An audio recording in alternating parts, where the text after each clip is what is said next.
يا إله الكون يا سندي الله الله أنت يا رباه معتمدي ما رأت عين وليس ترى الله الله مثل طه في الورى بشرا خير من فوق السماء سرى. إن الحمد لله نحمده ونستعينه ونستغفره ونعوذ بالله من شرور أنفسنا ومن سيئات أعمالنا من يهده الله فلا مضل له ومن يضلل فلا هادي له وأشهد أن لا إله إلا الله وحده لا شريك له وأشهد أن محمدا عبده ورسوله. يا أيها الذين آمنوا اتقوا الله حق تقاته ولا تموتن إلا وأنتم مسلمون. يا أيها الناس اتقوا ربكم الذي خلقكم من نفس واحدة وخلق منها زوجها وبث منهما رجالا كثيرا ونساء واتقوا الله الذي تساءلون به والأرحام إن الله كان عليكم رقيبا. يا أيها الذين آمنوا اتقوا الله وقولوا قولا سديدا يصلح لكم أعمالكم ويغفر لكم ذنوبكم ومن يطع الله ورسوله فقد فاز فوزا عظيما. أما بعد فإن أصدق الحديث كتاب الله وخير الهدي هدي محمد صلى الله عليه وسلم وشر الأمور محدثاتها وكل محدثة بدعة وكل بدعة ضلالة وكل ضلالة في النار. வார்த்தைகளில் சிறந்தது வல்லவன் ரஹ்மானின் வார்த்தை என்றும் நடைமுறைகளில் சிறந்தது நபிகளார் ஸல்லல்லாஹு அலைஹி வஸல்லம் அவர்களுடைய வாழ்க்கை வழிமுறை என்றும் அவர்களுடைய வாழ்க்கை வழிமுறைகளுக்கு பின்னால் மார்க்கத்தில் புதிதாக புகுத்தப்பட்டவைகள் கர்மங்களிலே மிக மோசமானவைகள் பிதஅத்துகள். எல்லா பிதஅத்துகளும் வழிகேடுகள், எல்லா வழிகேடுகளும் மனிதனை நரகத்துக்கு இட்டுச் செல்லும் என்று சொன்னவனாக இச்சொற்பொழிவை ஆரம்பம் செய்கின்றேன். அன்பார்ந்த இஸ்லாமிய சகோதரர்களே, தாய்மார்களே, சகோதரிகளே, வல்லவன் ரஹ்மானின் பேரருளால் அவனுடைய மார்க்கத்தை படிப்பதற்காக வேண்டி இஸ்லாத்திலிருந்து ஒரு சில விடயங்களை கேட்டறிவதற்காக வேண்டி நாமெல்லாம் இந்த இடத்தில் ஒன்று கூடியிருக்கின்றோம். அதிலும் அல்லாஹ்வுடைய மாளிகை அமைந்திருக்கின்ற, அல்லாஹ்வுடைய பள்ளிவாசல் அமைந்திருக்கின்ற இடத்திலிருந்து அல்லாஹ்வுடைய மார்க்கத்தை கேட்பது என்பது, குர்ஆன் ஹதீஸை படிப்பது என்பது இன்னும் பல சிறப்புகளை தாங்கி இருக்கின்ற ஒரு அம்சம் என்பதை நாங்கள் புரிந்து கொள்ள வேண்டும். ஏனென்று சொன்னால் இந்த சொற்பொழிவு நடக்கின்ற இந்த சத்தம் இந்த பிரதேசத்தில் இருக்கின்ற அதிகமான வீடுகளுக்கு சென்றடைவதன் காரணமாக வீட்டில் இருக்கின்ற சகோதர சகோதரிகள் என்ன யோசிக்கிறார்கள், எங்களுக்குத்தான் சத்தம் கேட்கிறதே, ஏன் நாங்கள் அந்த இடத்துக்கு செல்ல வேண்டும் என்ற அடிப்படையில் ஆங்காங்கே கதைகளுக்கு மத்தியிலும் வீண் விளையாட்டுக்கு மத்தியிலும் இந்த பயான் நிகழ்ச்சியை உதாசீனம் செய்கின்ற ஒரு நிலையை நாங்கள் பார்க்க முடியும். நபிகளார் ஸல்லல்லாஹு அலைஹி வஸல்லம் அவர்கள் சொன்னார்கள், மஜ்தமஅ கௌமுன் ஃபீ பைத்தின் மின் புயூத்தில்லாஹ், ஒரு கூட்டம் அல்லாஹ்வுடைய வீடுகளில் ஒரு வீட்டிலே, அல்லாஹ்வுடைய மாளிகைகளில் ஒரு மாளிகையிலே ஒன்று கூடி யத்லூன கிதாப் அல்லாஹ், அவர்கள் அல்லாஹ்வுடைய வேதத்தை ஓதுகின்றார்கள், வயததாரசூனஹு பைனஹும், அதை அவர்களுக்கிடையில் படித்துக் கொள்கிறார்கள் என்று சொன்னால், இல்லா நஸலத் அலைஹிமுஸ் ஸகீனா, அவர்களின் மீது சக்கீனத் என்ற அமைதி இறங்குகிறது என்று சொன்னார்கள். வகஷியத்துஹுமுர் ரஹ்மா, அல்லாஹ்வுடைய ரஹ்மத் அவர்களை போர்த்தி கொள்கிறது என்று சொன்னார்கள். வஹஃபத்துஹுமுல் மலாயிகா, மலக்குமார்கள் அந்த கூட்டத்தை அப்படியே சூழ்ந்து கொள்வதாக சொன்னார்கள். வதக்கரஹுமுல்லாஹு ஃபீமன் இந்தா, அல்லாஹ்விடத்தில் இருக்கின்ற மலக்குமார்களிடத்தில் இந்த கூட்டத்தில் அமர்ந்திருப்பவர்களை பற்றி அல்லாஹ் சிறப்பித்து பேசுவதாக சொன்னார்கள். அன்பார்ந்த இஸ்லாமிய சகோதரர்களே, ஆங்காங்கே மூலைகளிலும் முடுக்குகளிலும் வீடுகளிலும் கடைத்தெருக்களிலும் இருந்து கொண்டு இந்த சொற்பொழிவை கேட்கின்ற என்னுடைய இஸ்லாமிய உறவுகள் ஒன்றை விளங்கிக் கொள்ள வேண்டும். இந்த இடத்திலே, இந்த அல்லாஹ்வுடைய மாளிகையின் முற்றவெளியிலே அமர்ந்து இந்த மார்க்க நிகழ்ச்சிகளை கேட்பது என்பது பலவிதமான சிறப்புகளை எங்களுக்கு பெற்றுத்தரும் என்பதை உள்ளத்திலே ஆழமாக நிறுத்தி கொண்டு முடியுமான அளவு இந்த இடத்தில் வந்து கலந்து கொள்ளுங்கள். இந்த இடத்தில் என்ன சொல்லப்படுகிறது என்பதை காது தாழ்த்தி கேளுங்கள். சொல்லப்படுகிற செய்திகள் குர்ஆன் ஹதீஸுடைய ஆதாரத்தோடு வரக்கூடிய நிலையில் முடியுமான அளவு வாழ்க்கையிலே அமுல்படுத்துங்கள். நாங்கள் வாழ்க்கையிலே அமுல்படுத்தக்கூடிய செய்திகளை பிற சகோதர சகோதரிகளுக்கு எடுத்து சொல்லிக் கொடுக்கின்ற நிலையில் அல்லாஹ்வுக்கு நன்றி செலுத்தியவர்களாக வாழ்ந்து நன்றி செலுத்திய நிலையில் மரணிக்க நானும் நீங்களும் முயற்சி செய்ய வேண்டும். அன்பார்ந்த இஸ்லாமிய சகோதரர்களே, தாய்மார்களே, சகோதரிகளே, வளர்ந்து வருகின்ற ஜாஹிலியத் என்ற ஒரு தலைப்பு எனக்கு போடப்பட்டிருக்கிறது. ஜாஹிலியத் என்ற தலைப்பை பொறுத்தவரையில் அது விசாலமான பல உட்பிரிவு தலைப்புகளை கொண்ட மிக நீண்ட நேரம் பேச வேண்டிய ஒரு தலைப்பாக இருக்கிறது என்பதை நாங்கள் முதலாவது விளங்கிக் கொள்ள வேண்டும். அடுத்த கட்டம் என்னவென்று சொன்னால், எங்களுடைய சமூகம் ஜாஹிலியத் என்ற வார்த்தையினூடாக பழக்கப்பட்டிருக்கிற ஒரு சமூகம் என்பதை நாங்கள் புரிந்து கொள்ள வேண்டும். ஏனென்று சொன்னால், ஜாஹிலியா சமூகம் என்பது இஸ்லாமிய வரலாற்றோடு சம்பந்தப்பட்ட ஒரு வார்த்தை பிரயோகம் என்பதை நாங்கள் முதலாவது புரிந்து கொள்ள வேண்டும். ஏனென்று சொன்னால், நபிகளார் ஸல்லல்லாஹு அலைஹி வஸல்லம் அவர்கள் இந்த உலகத்திலே பிரச்சாரத்தை ஆரம்பிக்கிறார்கள். 1434 வருடங்களுக்கு முன்னால் பிரச்சாரத்தை ஆரம்பிக்கிற பொழுது அந்த சமூகம் ஒரு ஜாஹிலிய சமூகமாக இருந்தது. அந்த அடிப்படையில் ஜாஹிலியத் என்ற வார்த்தை எங்களிடத்தில் பரவலான ஒரு வார்த்தையாக இருந்தாலும் பொதுவாகவே முஸ்லிம் சமூகம் என்ன நினைத்து கொண்டிருக்கிறது, ஜாஹிலியத் என்ற சமூகம் நபிகளாருடைய வருகையோடு முடிந்து விட்டது. ஜாஹிலியா சமூகத்திற்குள்ள பண்புகள் நபிகளாருடைய வருகையோடு முடிந்து விட்டது என்று ஜாஹிலியாவை பற்றி பேசக்கூடிய ஒரு நிலையை நாங்கள் பார்க்கிறோம். ஜாஹிலியத் என்று பேசினாலே முஸ்லிம் சமூகத்துடைய மனநிலைகளில் ஓடக்கூடிய அம்சம் என்ன தெரியுமா? நபிகளாருடைய காலத்துக்கு முன்னால் இருந்த அந்த சமூகத்தின் நிலைதான் என நினைத்துக் கொள்கிறார்கள். அன்பார்ந்த இஸ்லாமிய சகோதரர்களே, தாய்மார்களே, சகோதரிகளே, எனவே அந்த அடிப்படையில் தான் ஜாஹிலியத் என்று தலைப்பு போடாமல் வளர்ந்து வருகின்ற ஜாஹிலியத் என்று நாங்கள் போட்டிருக்கிறோம்.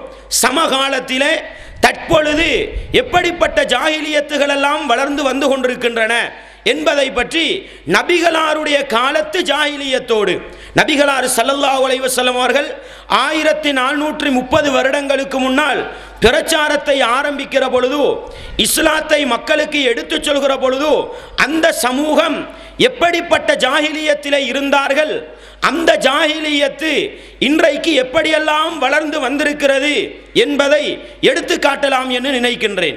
அன்பார்ந்த இஸ்லாமிய சகோதரர்களே, சுருக்கமாக சொல்வதானால் நபிகளார் ஸல்லல்லாஹு அலைஹி வஸல்லம் அவர்கள் இப்படி சொன்னார்கள், இன்னமின் அஷ்ராத்தி ஸா, மறுமை நாளைக்குரிய அடையாளங்களில் உள்ளதுதான் ஐயுர்ஃபஅல் இல்ம், அறிவு உயர்த்தப்பட்டு வயஸ்புத்தல் ஜஹல், மடமைத்தனம் என்பது, ஜாஹிலியத் என்பது பறந்து இருப்பதும் மறுமை நாளைக்குரிய அடையாளங்களில் உள்ளது என்று நபிகளார் ஸல்லல்லாஹு அலைஹி வஸல்லம் அவர்கள் எங்களுக்கு சொல்லித் தருகிறார்கள்.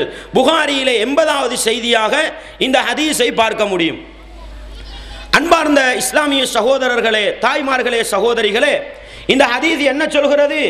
மறுமை நாள் நெருங்கிவிட்டது என்பதற்குள்ள அடையாளங்கள் உள்ளதுதான் அறிவு உயர்த்தப்படுவதும் ஜாஹிலியத் என்று சொல்லப்படுகின்ற மடமைத்தனம், மக்கள் மத்தியில் பறந்து தலை விரித்து ஆடுவதும் மறுமை நெருங்கிவிட்டதற்குரிய அடையாளம் என்று சொன்னார்கள்.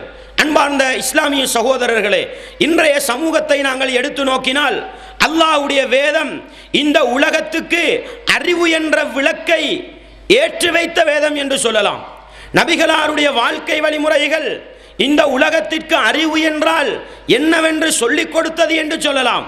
எனவே அன்றைய மக்கள் சமூகம் மடமைத்தனத்தில் மூழ்கி இருந்த பொழுது அந்த சமூகத்துக்கு அறிவை கொடுத்து, அந்த சமூகத்துக்கு புத்திமதியை கொடுத்து அறிவுள்ள ஒரு சமூகமாக மாற்றுவதற்கு எந்த குர்ஆனும் எந்த நபிகளாருடைய வாழ்க்கை வழிமுறையின் காரணமாக இருந்ததோ அந்த குர்ஆனும் அந்த நபிகளாருடைய வாழ்க்கை வழிமுறையும் எங்களுடைய கையிலே இருக்கிறது. இருந்தும் முஸ்லிம் சமூகம் ஒரு சில ஜாஹிலியத்துகளை, மடத்தனங்களை தங்களுடைய மத விவகாரங்களாக மாற்றி வைத்திருப்பதை நாங்கள் பார்க்க முடியும். அன்பார்ந்த இஸ்லாமிய சகோதரர்களே, தாய்மார்களே, சகோதரிகளே, இன்னொரு மிக முக்கியமான ஒரு விடயத்தை விளங்க வேண்டும். என்னவென்று சொன்னால், நபிகளார் ஸல்லல்லாஹு அலைஹி வஸல்லம் அவர்கள் மக்கமா நகரிலே பிரச்சாரத்தை ஆரம்பிக்கிற பொழுது அன்றைக்கு இருந்த ஜாஹிலியத் இருக்கிறதல்லவா, வழிகாட்டப்படாத ஜாஹிலியத்து, வழிகாட்டப்படாத ஜாஹிலியத்து. இப்ராஹிம் நபியுடைய பிரச்சாரத்துக்கு பின்னால், இஸ்மாயில் நபியுடைய மரணத்துக்கு பின்னால் அந்த மக்கா சமூகத்துக்கு எந்த நபியும் அனுப்பப்படவில்லை. மிக நீண்ட காலம், பல ஆயிரம் வருடங்கள் நபித்துவத்தோடு தொடர்பில்லாமல், அல்லாஹ்வுடைய வேத வசனங்களோடு தொடர்பில்லாமல் அந்த சமூகம் வாழ்ந்ததன் காரணமாக அவர்கள் ஜாஹிலிய சமூகமாக, மடமைத்தன சமூகமாக அவர்கள் மாறினார்கள். ஆனால் எங்களுடைய நிலை என்ன தெரியுமா? இன்றைய முஸ்லிம் சமூகத்தின் நிலை என்ன தெரியுமா? நபிகளார் இந்த உலகத்தில் வாழ்ந்து மரணித்து 1400 வருடங்கள் கழிந்து விட்டன. இதற்கிடையிலே அல்லாஹ்வுடைய வேதம் அல் குர்ஆனை கையிலே வைத்துக்கொண்டு, நபிகளாருடைய வாழ்க்கை வழிமுறை அஸ்-சுன்னாவை கையிலே வைத்துக்கொண்டு, அந்த ஜாஹிலிய சமூகத்தை விட, எந்த ஜாஹிலியத்து?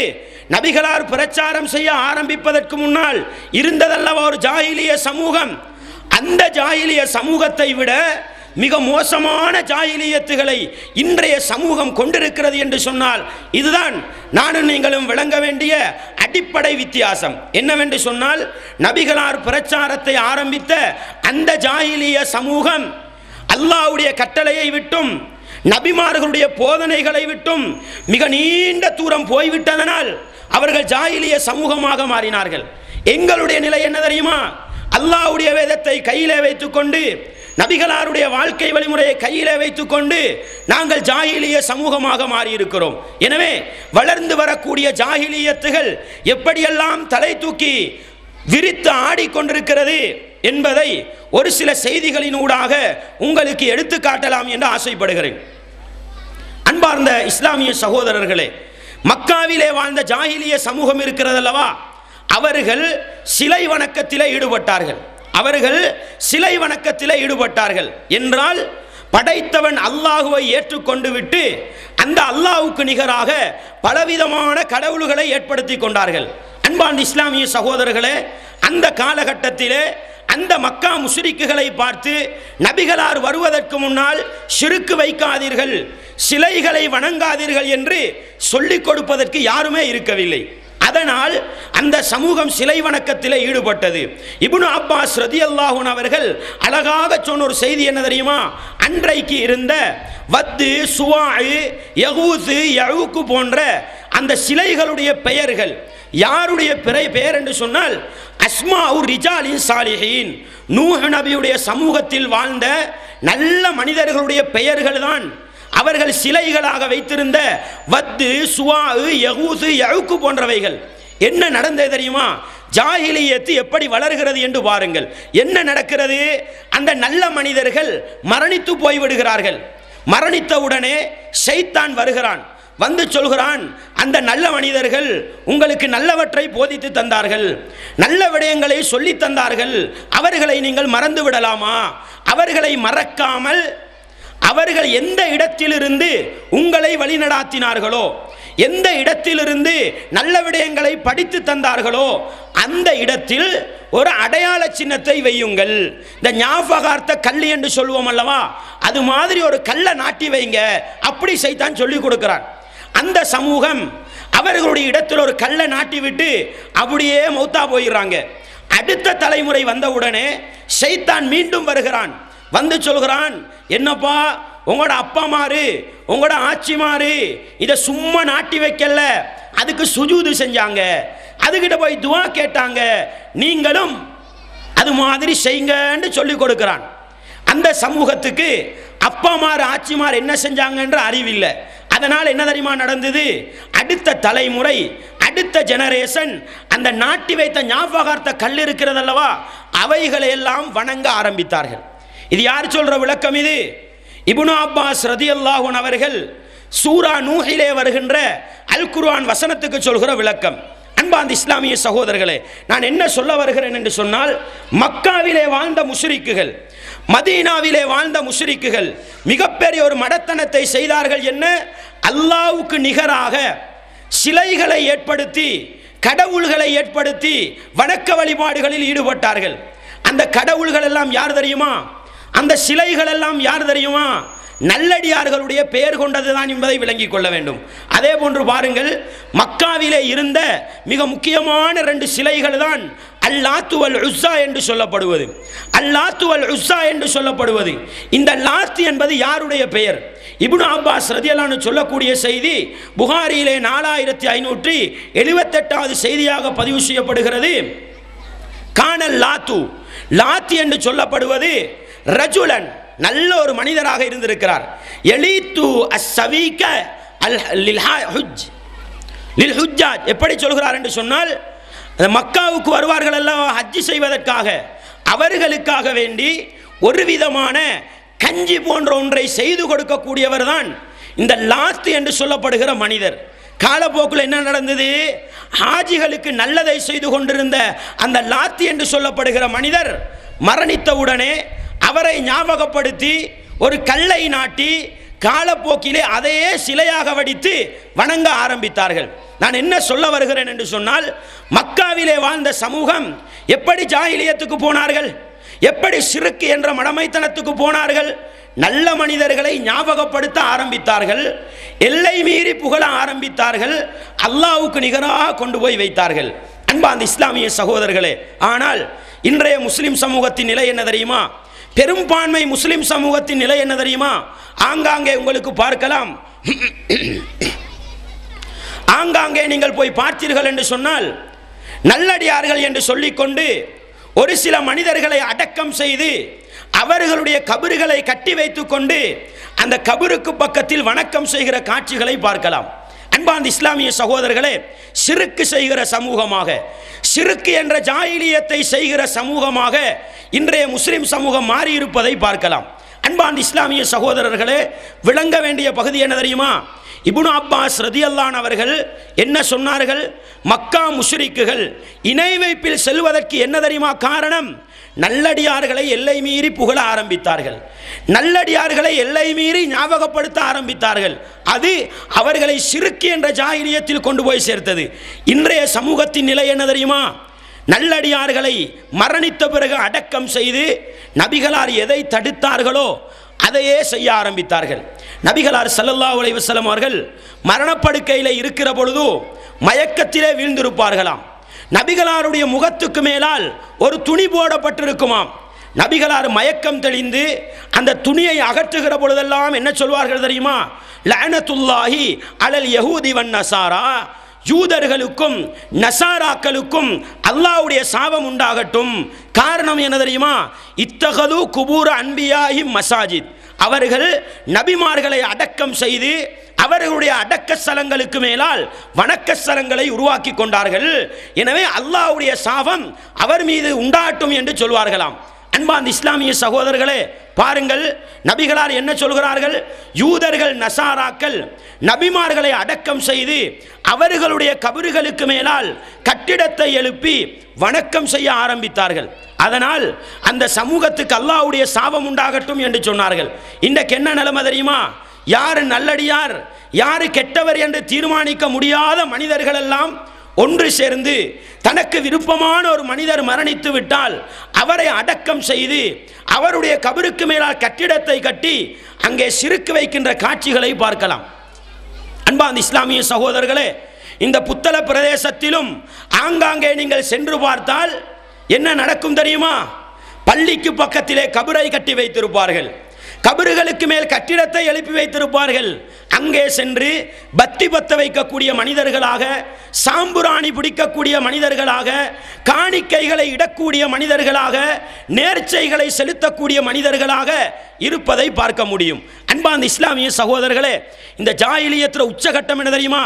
இந்த வளர்ந்து வளர்ந்து வந்த இந்த ஜாஹிலியத்து எங்க போய் நிற்குது தெரியுமா? இன்றைக்கு மதீனாவுக்கு போறாங்க. மதீனாவுக்கு போறாங்க. எதுக்கு போறாங்க தெரியுமா? அன்பார்ந்த இஸ்லாமிய சகோதரர்களே, ஹஜ்ஜுக்கு செல்வராக இருந்தாலும் உம்ராவுக்கு செல்பவர்களாக இருந்தாலும் மதீனாவை தரிசிப்பதை ஒரு பகுதியாக எடுத்திருக்கிறார்கள். மதீனாவுக்கு போறது எதுக்கு என்று தெரியாம நிறைய முஸ்லிம்கள் எதுக்கு தெரியுமா போறாங்க? நபிகளாருடைய கபரை ஜியாரத்து செய்வதற்காக போய் கொண்டிருக்கிறார்கள். நபிகளாருடைய கபரை ஜியாரத்து செய்வதற்காக பயணம் செய்யலாமா என்று கேட்டால் ஒருபோதும் பயணம் செய்ய முடியாது. போவது எதற்கு தெரியுமா? மதீனத்து பள்ளியிலே, நபிகளாருடைய பள்ளியிலே ஒரு ரக்காத்து தொழுதால் 10,000 நன்மை கிடைக்கும். அதை அடைந்து கொள்வதற்காகத்தான் போகிறார்கள். ஆனா அங்கே சென்று என்ன தெரியுமா செஞ்சுட்டு வராங்க? நபிகளாருடைய கபரை தொட்டு முத்தமிடக்கூடிய காட்சிகளை பார்க்கலாம். நபிகளாருடைய கபரு கிட்ட போய் துஆ கேட்கக்கூடிய காட்சிகளை பார்க்கலாம். அன்பார்ந்த இஸ்லாமிய சகோதரர்களே, எந்த நபிகளார் ஸல்லல்லாஹு அலைஹி வஸல்லம் அவர்கள் மரணப்படுக்கையில் இருக்கிற பொழுதோ கபரு கட்டுவதையும் கபறுகளுக்கு மேலால் கட்டிடம் எழுப்புவதையும் எச்சரிக்கை செய்தார்களோ அந்த நபிகளாருக்கே என்ன செய்கிறார்கள்? கபரு வணக்கத்தில் ஈடுபடக்கூடிய ஒரு மோசமான நிலையை நாங்கள் பார்க்கிறோம். அன்பார்ந்த இஸ்லாமிய சகோதரர்களே, இன்னொரு மடமத்தனத்தை எடுத்து காட்டுவதாக இருந்தால், ஷிர்கின் மூலம் எப்படி எங்களுடைய சமூகத்தில் ஜாஹிலியத்து ஊண்டி இருக்கிறது. இன்னொரு உதாரணத்தை சொல்வதாக இருந்தால், அந்த முஹம்மது நபி அவர்கள் மரணித்த பிறகு அவர்களுக்கு ஞாபகப்படுத்துவதற்காக ரபியுல் அவ்வல் மாதம் வந்துவிட்டால் சுபஹான மௌலிது படிப்பவர்களாக இருக்கிறார்கள். அன்பார்ந்த இஸ்லாமிய சகோதரர்களே,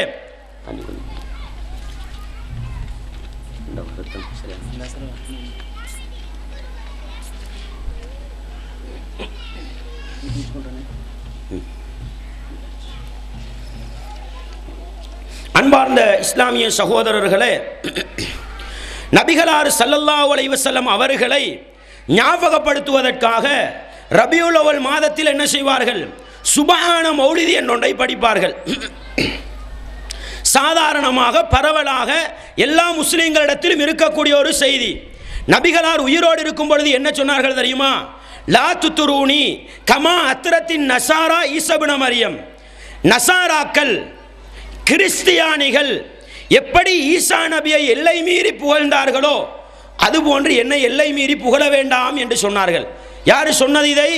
நபிகளார் ஸல்லல்லாஹு அலைஹி வஸல்லம் அவர்கள் உயிரோடு இருக்கிற பொழுது சொல்கிறார்கள், ஈசா நபியை அவர்களுடைய சமூகம் எல்லை மீறி புகழ்ந்தது போன்று என்னை புகழ வேண்டாம் என்று சொன்னார்கள். அந்த நபிகளாரை பார்த்து சுபஹான மௌலிது என்ன படிக்கிறாங்க தெரியுமா? அந்த கஃபாருல் கதாயா, நபியே நீங்கள் தான் பாவங்களை மன்னிக்க கூடியவர். வதுனூபில் மூபிகாத்தி, மனிதர்களை அழித்து நாசமாக்கக்கூடிய 7 பெரும் பாவங்கள் இருக்குதுன்னு சொன்னாங்க தானே, அவைகளை மன்னிக்க கூடியவர் நபியே நீங்கள் தான் என்று நபிகளாரை பார்த்து படிக்கிறாங்க. அன்பார்ந்த இஸ்லாமிய சகோதரர்களே, சாதாரணமாகவே பொதுவாகவே முஸ்லிம்களுக்கு தெரியும் இந்த கஃபார் என்ற வார்த்தை இருக்குத்தானே. இந்த கஃபார் என்ற வார்த்தையை ஒரு மனிதனுக்கு சொல்லக்கூடாது என்று சொல்லுவாங்க. பேர் வைப்பதாக இருந்தால் கூட அப்துல் கஃபார் என்று வைக்கிறத நீங்க பார்க்கலாம். காரணம் என்ன தெரியுமா? இந்த கஃபார் என்ற பண்பு அல்லாஹ்வுக்கு மாத்திரம் சொந்தமானது. பாவங்களை மன்னிப்பவன் என்ற பண்பு அல்லாஹ்வுக்கு மாத்திரம் சொந்தமானது. அந்த பண்பை நபிகளாருக்கு கொடுத்திருப்பதை நாங்கள் பார்க்கிறோம். அப்படி என்றால் முஹம்மது நபி அவர்கள் என்ன சொல்கிறார்கள்? என்னை எல்லை மீறி புகழ வேண்டாம் என்று சொன்னார்கள். அதே நபிகளார அல்லாஹ்வுடைய இடத்துல கொண்டு போய் நிப்பாட்டி, நபியே நீங்கள் பாவத்தை மன்னிப்பவர் என்று நபிகளாருக்கு சொல்லக்கூடிய நிலையை நாங்கள் பார்க்கிறோம். அன்பார்ந்த இஸ்லாமிய சகோதரர்களே, இன்னொரு பைத்தை நீங்க பார்க்கலாம். பசத்து கஃபா ஃபாக்கத்தீவன் நாதமி அர்ஜூ ஜஸீலா ஃபதுலிக்கும் வல் காரமி. நபிகளாரை பார்த்து படிக்கிறாங்க, பசத்து கஃபா ஃபாக்கத்தி வன்னாதமி, பஞ்சத்தின் கையையும் கை சேதத்தின் கரத்தையும் நபியே உங்களை நோக்கி நான் நீட்டுகின்றேன். எதுக்கு தெரியுமா?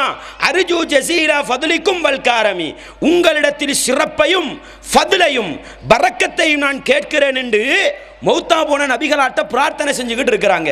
அன்பார்ந்த இஸ்லாமிய சகோதரர்களே, கொஞ்சம் சிந்தனை செய்து பாருங்கள். இதை விட ஒரு ஜாஹிலியத்து முஸ்லிம் சமூகத்தில் இருக்கலாமா? இதை விட ஒரு ஜாஹிலியத்து. இந்த அளவுக்கு மடமைத்தனம் வந்ததற்கு என்ன காரணம்? குர்ஆன் ஹதீஸோடு தொடர்பில்லாமல் பெரியார்கள் சொன்னது, நல்லடியார்கள் சொன்னது, கண்டவர் நின்றவர் சொன்னதையெல்லாம் மார்க்கமாக ஆக்க ஆரம்பித்தார்கள். அதனால நபிகளாரையே கொண்டு போய் அல்லாஹ்வுடைய இடத்துல வச்சு ஈமானை இழக்கிற காட்சிகளை பார்க்கலாம். இன்னொரு உதாரணம் சொல்றதாக இருந்தா யா சயீதின்னு ஒரு பாடல் வரும். சுப்ஹானல்லாஹ் புத்தகத்துல யா சயீதின்னு ஒரு பாடல் வரும். அதுல எப்படி படிப்பாங்க தெரியுமா? யா சயீதி யா ரசூலல்லாஹி ஹுத் பியதி. நபிகளாரை பார்த்து சொல்றாங்க, என்னுடைய தலைவரே, என்னுடைய உதவியாளரே, என்னுடைய கையை பிடிங்க. யாரை பார்த்து? மௌத்தா போன நபிகளாரை பார்த்து, நபியே என்ற கையை பிடிங்க. மாடி சிவாக்க வலா அல்வி இலாஹதி, உங்களை விட்டா எனக்கு வேற யார் இருக்கு போறதுக்கு? யாரை பார்த்து? நபிகளாரை பார்த்து புகழுகிறோம் என்ற போர்வையில் அல்லாஹ்ட்ட தானே ஒரு மனுஷன் முறைப்பாடு செய்யணும். யா அல்லாஹ், உன்னைய விட்டா எனக்கு வேற யாரும் இல்லையா அல்லாஹ், எனவே எனக்கு உதவி செய் என்று அல்லாஹ்ட்ட தான் கேட்கணும். எங்க கேட்குறாங்க தெரியுமா?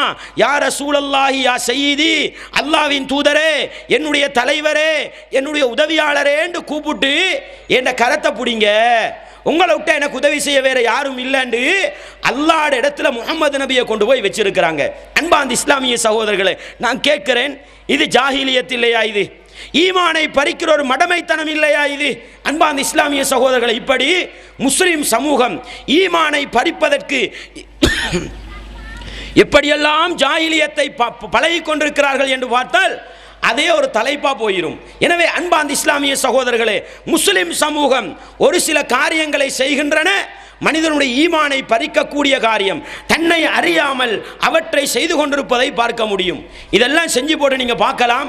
கபூர் அடியில் போய் துவா செய்வாங்க, நல்லடியார்களை அழைச்சி துவா செய்வாங்க, யா முஹையத்தீன்டுவாங்க, நாகூரேன்னு சொல்லுவாங்க, யா முரீதுன்னு சொல்லுவாங்க.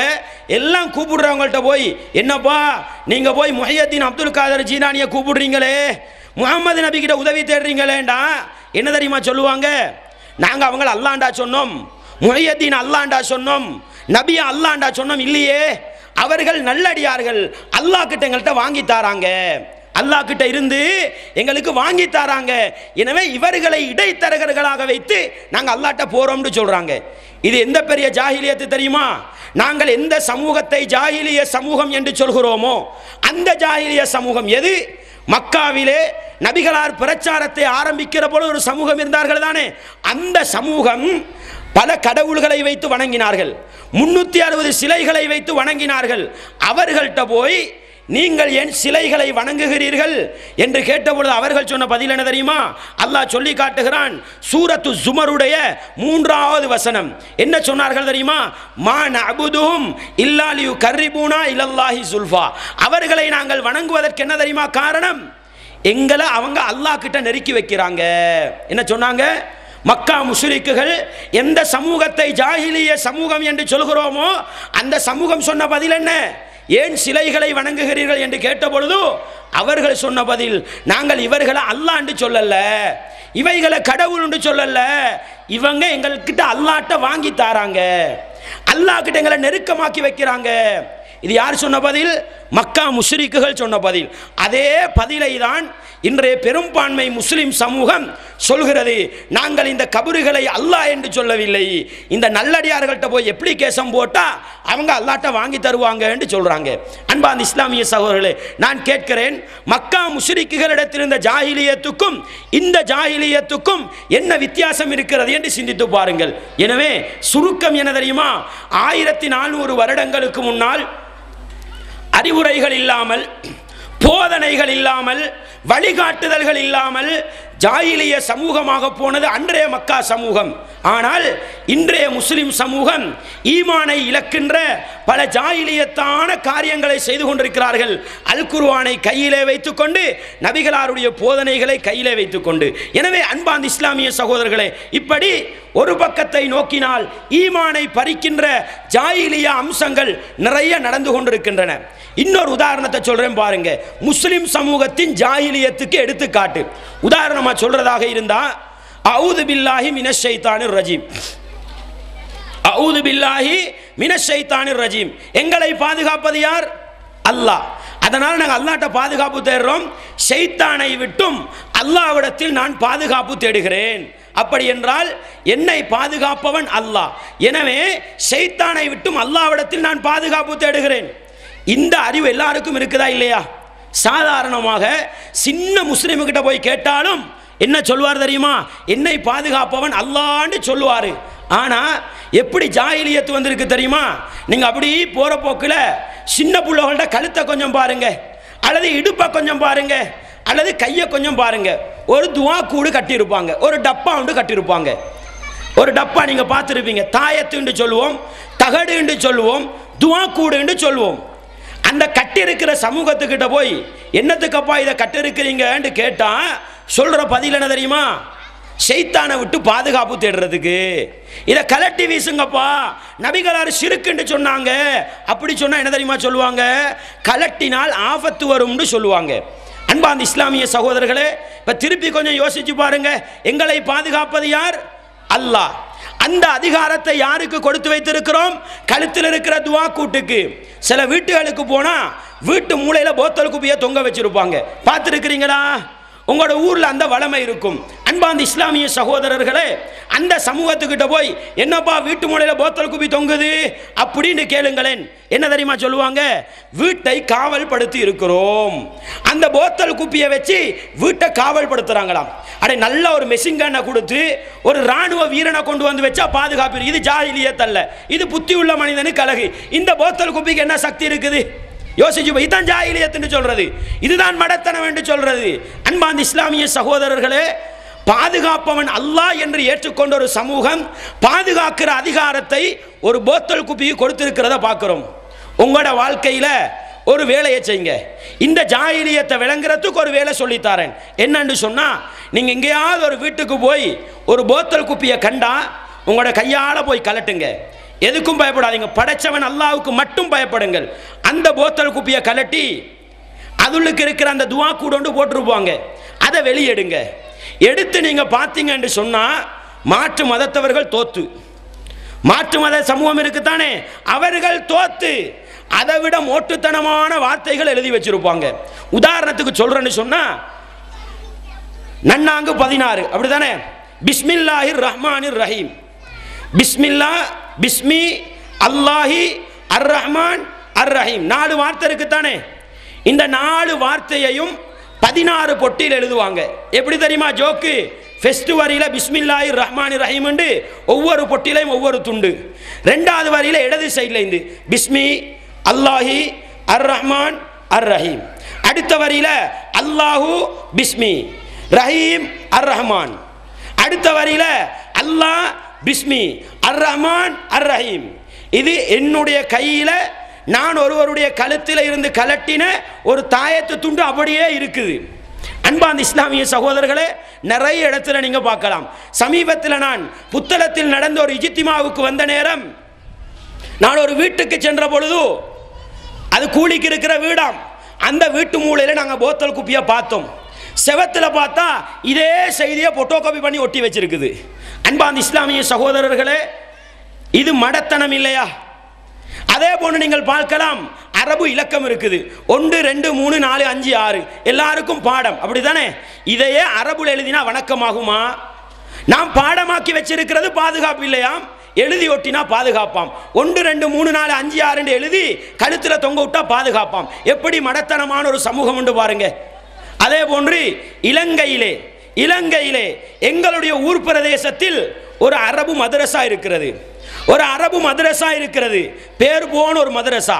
அந்த மதரசாக்கு போய் பார்த்தா கூட மதரசாட மூளைகளில் போத்தல் குப்பியை தொங்க போட்டுருக்கிறாங்க. அடே, புத்தியுள்ள மனிதன் யோசிக்கப்படாதா? மதரசாண்டா பல குர்ஆன்கள் இருக்கும் தானே, 30 ஜுசூக்கள் அடங்கிய 114 சூறாக்களை கொண்ட எத்தனையோ குர்ஆன் இருக்கும். அதில் வேற எத்தனையோ ஹாஃபிதுகள், வேற குர்ஆன பாடமாக்கின ஹாஃபிதுகள். ஆச்சரியம் என்ன தெரியுமா? எப்படி ஜாஹிலியத்து தெரியுமா? இந்த ஷைத்தான் இருக்கிறான் தானே, இந்த ஹாஃபில்களை எல்லாம் கடந்து வருவானாம், இந்த குர்ஆனை எல்லாம் மிதிச்சுக்கிட்டு வருவானாம், போத்தல் குப்பியை பார்த்துட்டு ஓடிடுவானாம். எப்படி ஆச்சரியம் விளங்குதா உங்களுக்கு? அடே, உள்ளத்தில் உள்ள குர்ஆனுக்கு ஷைத்தான் பயந்து ஓட மாட்டான், பள்ளியில் அடுக்கி வச்சிருக்கிற குர்ஆனுக்கு பயந்து ஓட மாட்டான், நீ கட்டி போட்ட போத்தல் குப்பிக்கு ஓடிடுவானோ? இதுதான் ஜாஹிலியத்து என்று சொல்றது. அன்பார்ந்த இஸ்லாமிய சகோதரர்களே, இப்படி நிறைய ஜாஹிலியத்துகள் என்ன செய்யலாம், அப்படி பட்டியல் போட்டு கொண்டு போகலாம். எங்களுடைய சமூகம் ஈமானை இழந்த இன்னொரு ஜாஹிலியத்துக்கு உதாரணம் சொல்றேன்டா. எங்களோட ஊர்ல சனால்கள் இருப்பாங்க, மை பார்க்கிறவங்க இருப்பாங்க. பால் பார்க்குறவங்க இருப்பாங்க.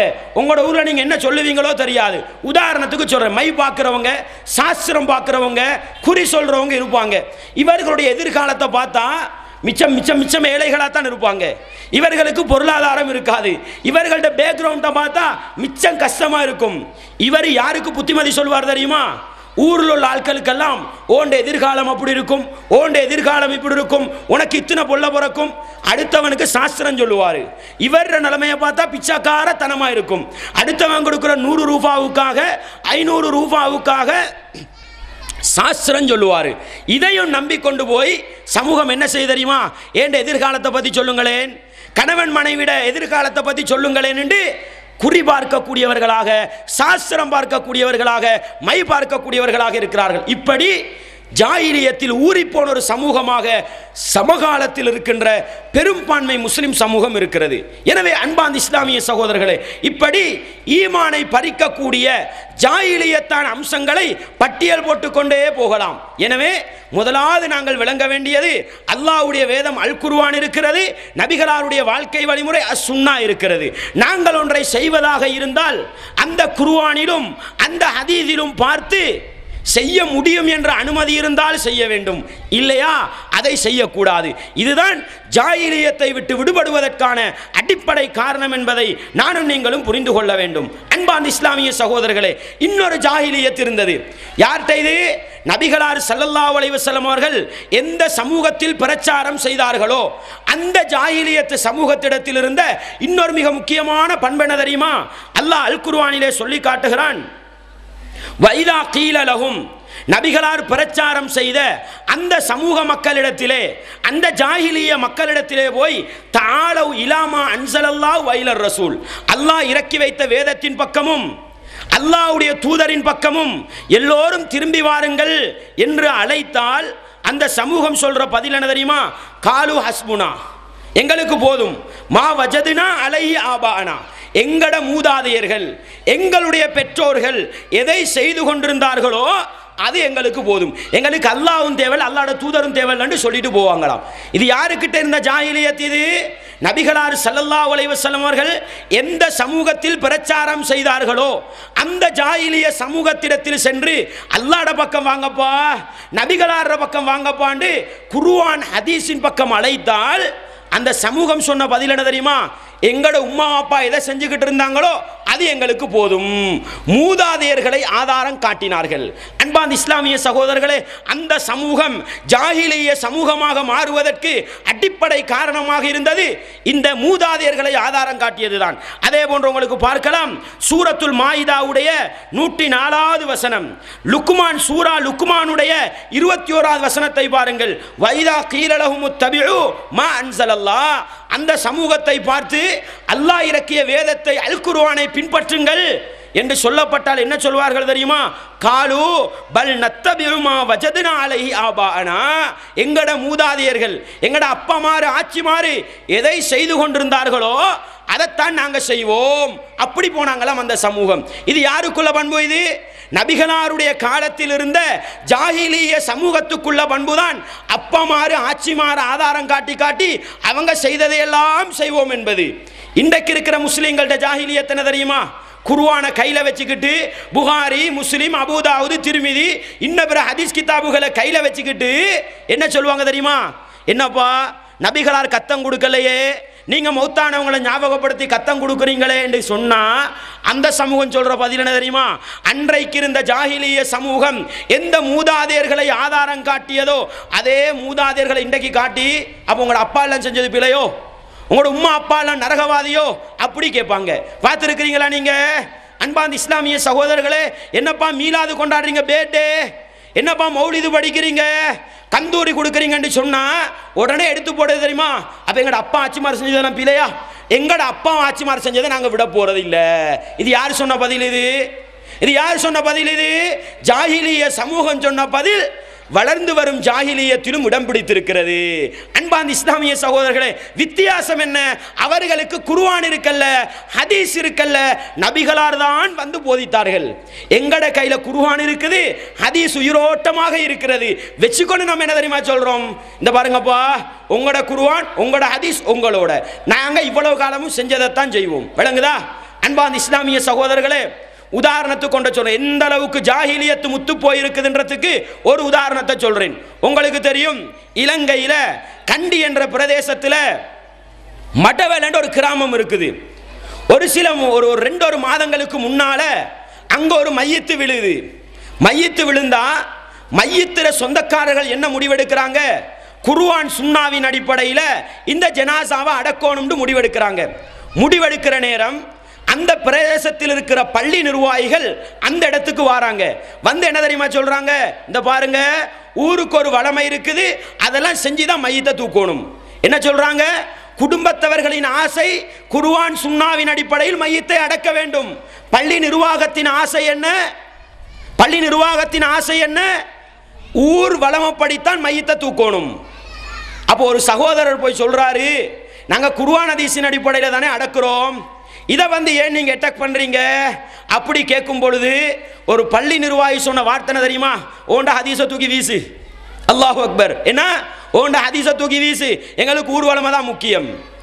அப்ப உடனே எங்கட கருத்தை சார்ந்த ஒரு ஆலிம், ஒரு மௌலவி என்ன செய்யறாரு? அந்த ஊர்ல இருக்கிற பெரிய ஒரு மௌலவி யாரு? ஜம்மியத்துல் உலமால உபத்தலைமை வகிக்கக்கூடிய புர்ஹான் மௌலவி. அவருக்கு கோல் எடுத்து, இந்த பாருங்கப்பா, மையத்து வீட்டில் இப்படி பிரச்சனையா இருக்குது, நீங்க வந்து என்ன செய்யுங்க, குர்ஆன் ஹதீஸின் அடிப்படையில் அடக்கிறதுக்கு ஏற்பாடு செய்யுங்கண்டா. ஜம்மியத்துல் உலமால அங்கம் வகிக்கக்கூடிய மௌலவி என்ன தெரியுமா சொல்றாரு? ஊர்வலமப்படி அடக்க சொல்லுங்கன்ட்டு போனை கட் பண்றார். எப்படி? குர்ஆன் சுன்னா என்று சொல்கிற பொழுது, அல்லாஹ்வுடைய கட்டளை, நபிகளாருடைய வாழ்க்கை வழிமுறை என்று சொல்கிற பொழுது, அதெல்லாம் எங்களுக்கு தேவையில்லப்பா, ஊர்வலமையை செய். இது யார பழக்கம்? இது நபிகளாருடைய காலத்தில் இருந்த ஜாஹிலிய சமூகத்தின் பழக்கம். அன்பார்ந்த இஸ்லாமிய சகோதரர்களே, இதுக்கு நிறைய உதாரணங்களை காட்டலாம். தொழுவாங்க, சஃப்ல வந்து நின்றுகிட்டு உசல்லி சலாத்த துஹுரி அர்பா ரகாத்தின் மாமுமன் லில்லாஹி தஆலான்னு என்ன செய்வாங்க? நியத்து சொல்லுவாங்க. இந்த பாருங்கப்பா, நபிகளார் சஃப்ல வந்து நின்று இப்படி ஒரு நியத்தை சொல்லல. நபிகளார் தொழுத மாதிரி தொழுங்களேண்டா இல்ல, நாங்க தொழுகை சாவிபடி தான் தொழுவோம். எப்படி? நாங்க தொழுகை சாவிபடி தான். சாவி யாரு? அவர் ஒரு நல்ல அறிஞர், குர்ஆன் ஹதீஸை போதித்தவர். என்ன சொல்லிக்கிட்டு இருக்கிறாங்க? எங்களோட முன்னோர்களில் ஒருவரான ஷாஃபி இமாம் சொன்ன மாதிரி தான் நாங்க பின்பற்றுவோம். அடே, இதைத்தானே மக்கா முஷ்ரிக்குகளும் செஞ்சாங்க. அல்லாஹ் அதைத்தானே குர்ஆன்ல சொல்லி காட்டுறான். எங்கட மூதாதையர்கள், எங்கட அப்பா ஆச்சிமார் எதை செஞ்சாங்களோ அதைத்தான் செய்வோம். போய் கேட்டு பாருங்க, என்னப்பா தொழுகைக்கு பின்னால கூட்டு துவான்னு ஓதுறீங்க, ஹஸ்ரத்து துவா கேட்க எல்லாரும் உட்கார்ந்து ஆமீன் சொல்லிட்டு வாரீங்களே. நபிகளார் 10 வருடம் மதீனால இமாமாக தொழுவித்தாங்களே, ஒரு தொழுகையில ஓதினாங்களான்னு கேளுங்க. ஓதல்லன்றது மெய்தான், நபிகளார் ஓதல்ல தான், ஆனாலும் நாங்கள் இவ்வளவு காலம் செஞ்சுட்டு வந்தோமே, அதை எங்களுக்கு விடையிலாது. விளங்குதா? அன்பார்ந்த இஸ்லாமிய சகோதரர்களே, ஜாஹிலிய சமூகம் நாங்கள் செய்ததை எப்படி விடமாட்டோம் என்று சொன்னார்களோ, அதே போன்று குர்ஆன் ஹதீஸுக்கு முரணாக ஒரு சில வேலைகளை செஞ்சு கொண்டு நாங்கள் விடமாட்டோம். எங்கட அப்பா ஆச்சிமார் செஞ்சது எங்கட மதுஹப்ல உள்ளது என்று போனால் இது ஜாஹிலிய பண்பு இல்லையா இது? எனவே அன்பார்ந்த இஸ்லாமிய சகோதரர்களே, தாய்மார்களே, சகோதரிகளே, வளர்ந்து வருகிற ஜாஹிலியத்துக்கு முற்றுப்புள்ளி வைக்க வேண்டுமா? நாங்கள் நிற்க வேண்டிய இடம் என்ன தெரியுமா? குர்ஆன் என்று வந்தால், ஹதீஸ் என்று வந்தால் அதை தாண்டி போகக்கூடாது. உம்மமாறு, ஆச்சிமாறு, அப்பாமாறு என்ன செஞ்சிருந்தாலும் பரவாயில்ல, குர்ஆன் ஹதீஸ்ல வந்ததை மாத்திரம் செய்வதுதான் வளர்ந்து வருகிற ஜாஹிலியத்துக்கு முற்றுப்புள்ளி வைக்க வேண்டிய இடம் என்பதை நானும் நீங்களும் மறந்துவிடக் கூடாது. அன்பார்ந்த இஸ்லாமிய சகோதரர்களே, இன்னொரு ஜாஹிலியத் இருக்கிறது. என்னன்னு சொன்னா, இது நான் உங்களுக்கு சொல்ற ஜாஹிலியத்து நபிகளாருடைய காலத்தில் இருந்த ஜாஹிலியத்தின் மறுவடிவம். இந்த சமகாலத்தில் வளர்ந்து வரக்கூடிய ஜாஹிலியத்து. அன்றைக்கு ஒரு ஜாஹிலியத் இருந்தது. என்ன ஜாஹிலியத்து? ரசூலுல்லாஹி ஸல்லல்லாஹு அலைஹி வஸல்லம் அவர்கள் புகாரியில வரக்கூடிய ஹதீஸிலே அந்த ஜாஹிலியத்துக்கெல்லாம் முற்றுப்புள்ளி வைக்கிறார்கள். புகாரியில 86வது ஹதீஸ் என்ன?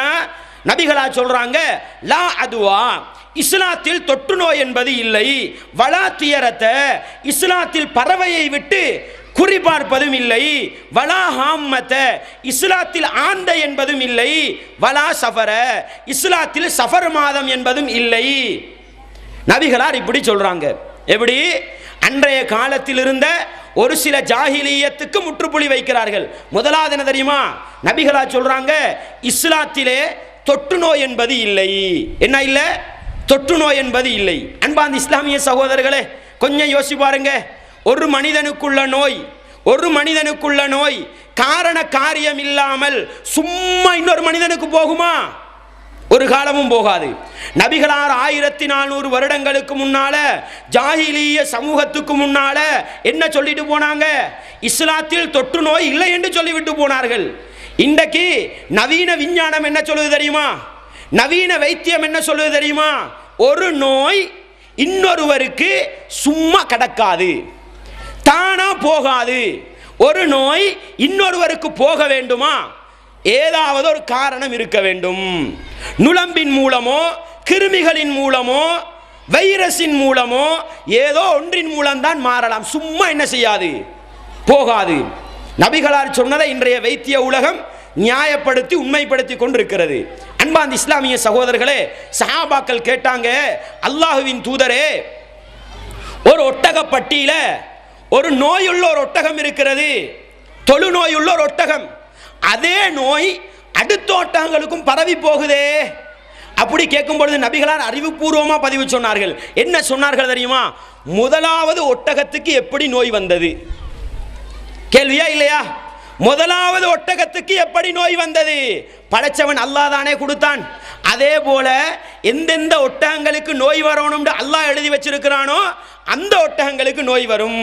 அது இல்லாம ஒருத்தருக்கு இருக்கிற நோய் சும்மா இன்னொருத்தருக்கு பரவ போறது இல்ல.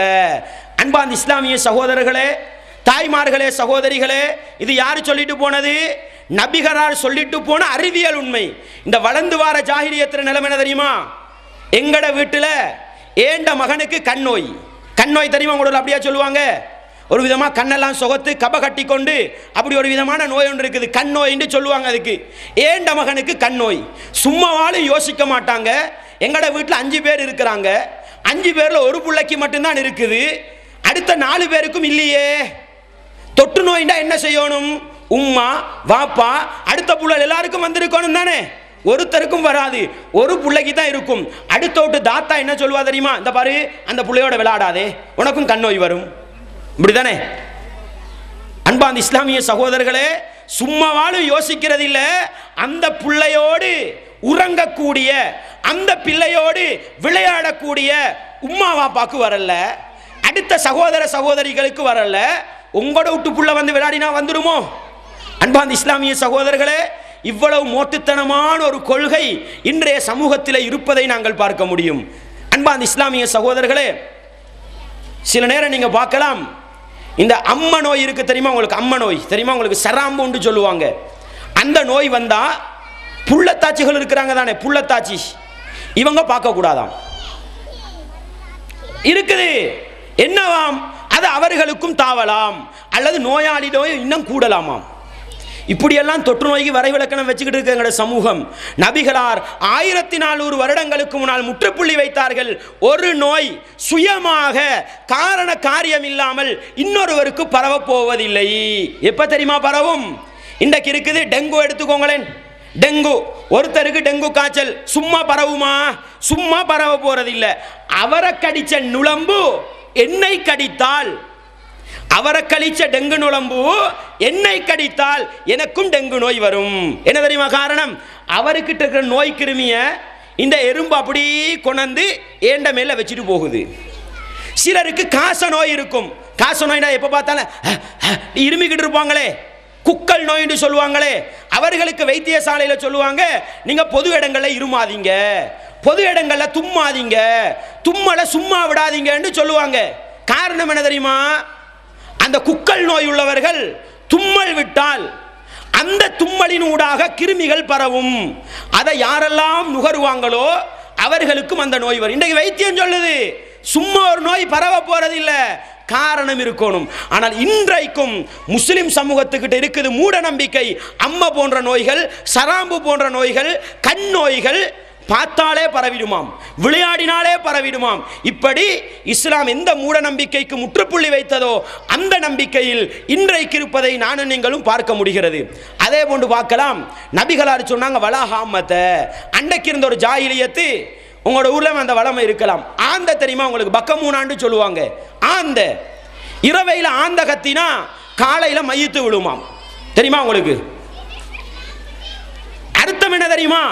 ஆந்தை கத்துவது உலகத்துக்கு முசீபத்து. அன்றைக்கு இருந்த ஜாஹிலியத்து, இன்றைக்கும் அது இருக்குது. ஆந்த கத்தினா சரியில்லை அப்படின்னு சொல்லுவாங்க. ஆந்த கத்தினா மையத்து விழும். என்னடப்பா இது?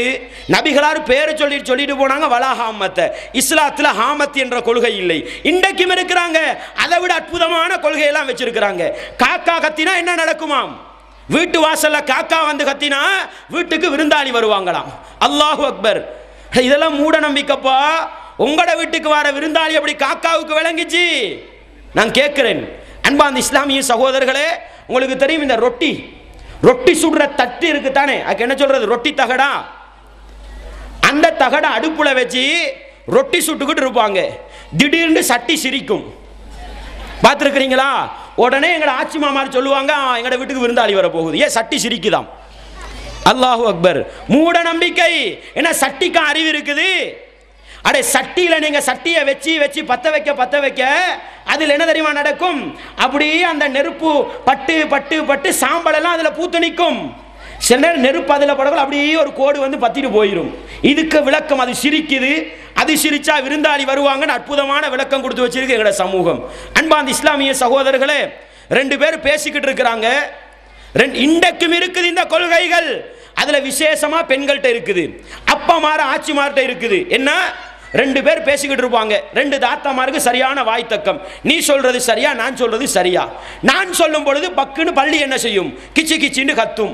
கத்தினா பள்ளி கத்தாது, பள்ளி சொல்லும். பள்ளி கத்துறது இல்ல, பள்ளி சொல்றது. என்னவாம்? நீ சொல்றது உண்மைன்னு பள்ளி சொல்லுதான். அல்லாஹு அக்பர். பள்ளிக்கு என்ன அறிவு இருக்குதா? யார் சரியில இருக்கிறா, யார் சத்தியத்தில் இருக்கிறா, யார் பிழையில் இருக்கிறாண்டு பள்ளிக்கு அறிவு இருக்குதா? லேசி. அப்படித்தானே? விவாத மேடைக்கு பள்ளியை கூட்டிட்டு போனா லேசி.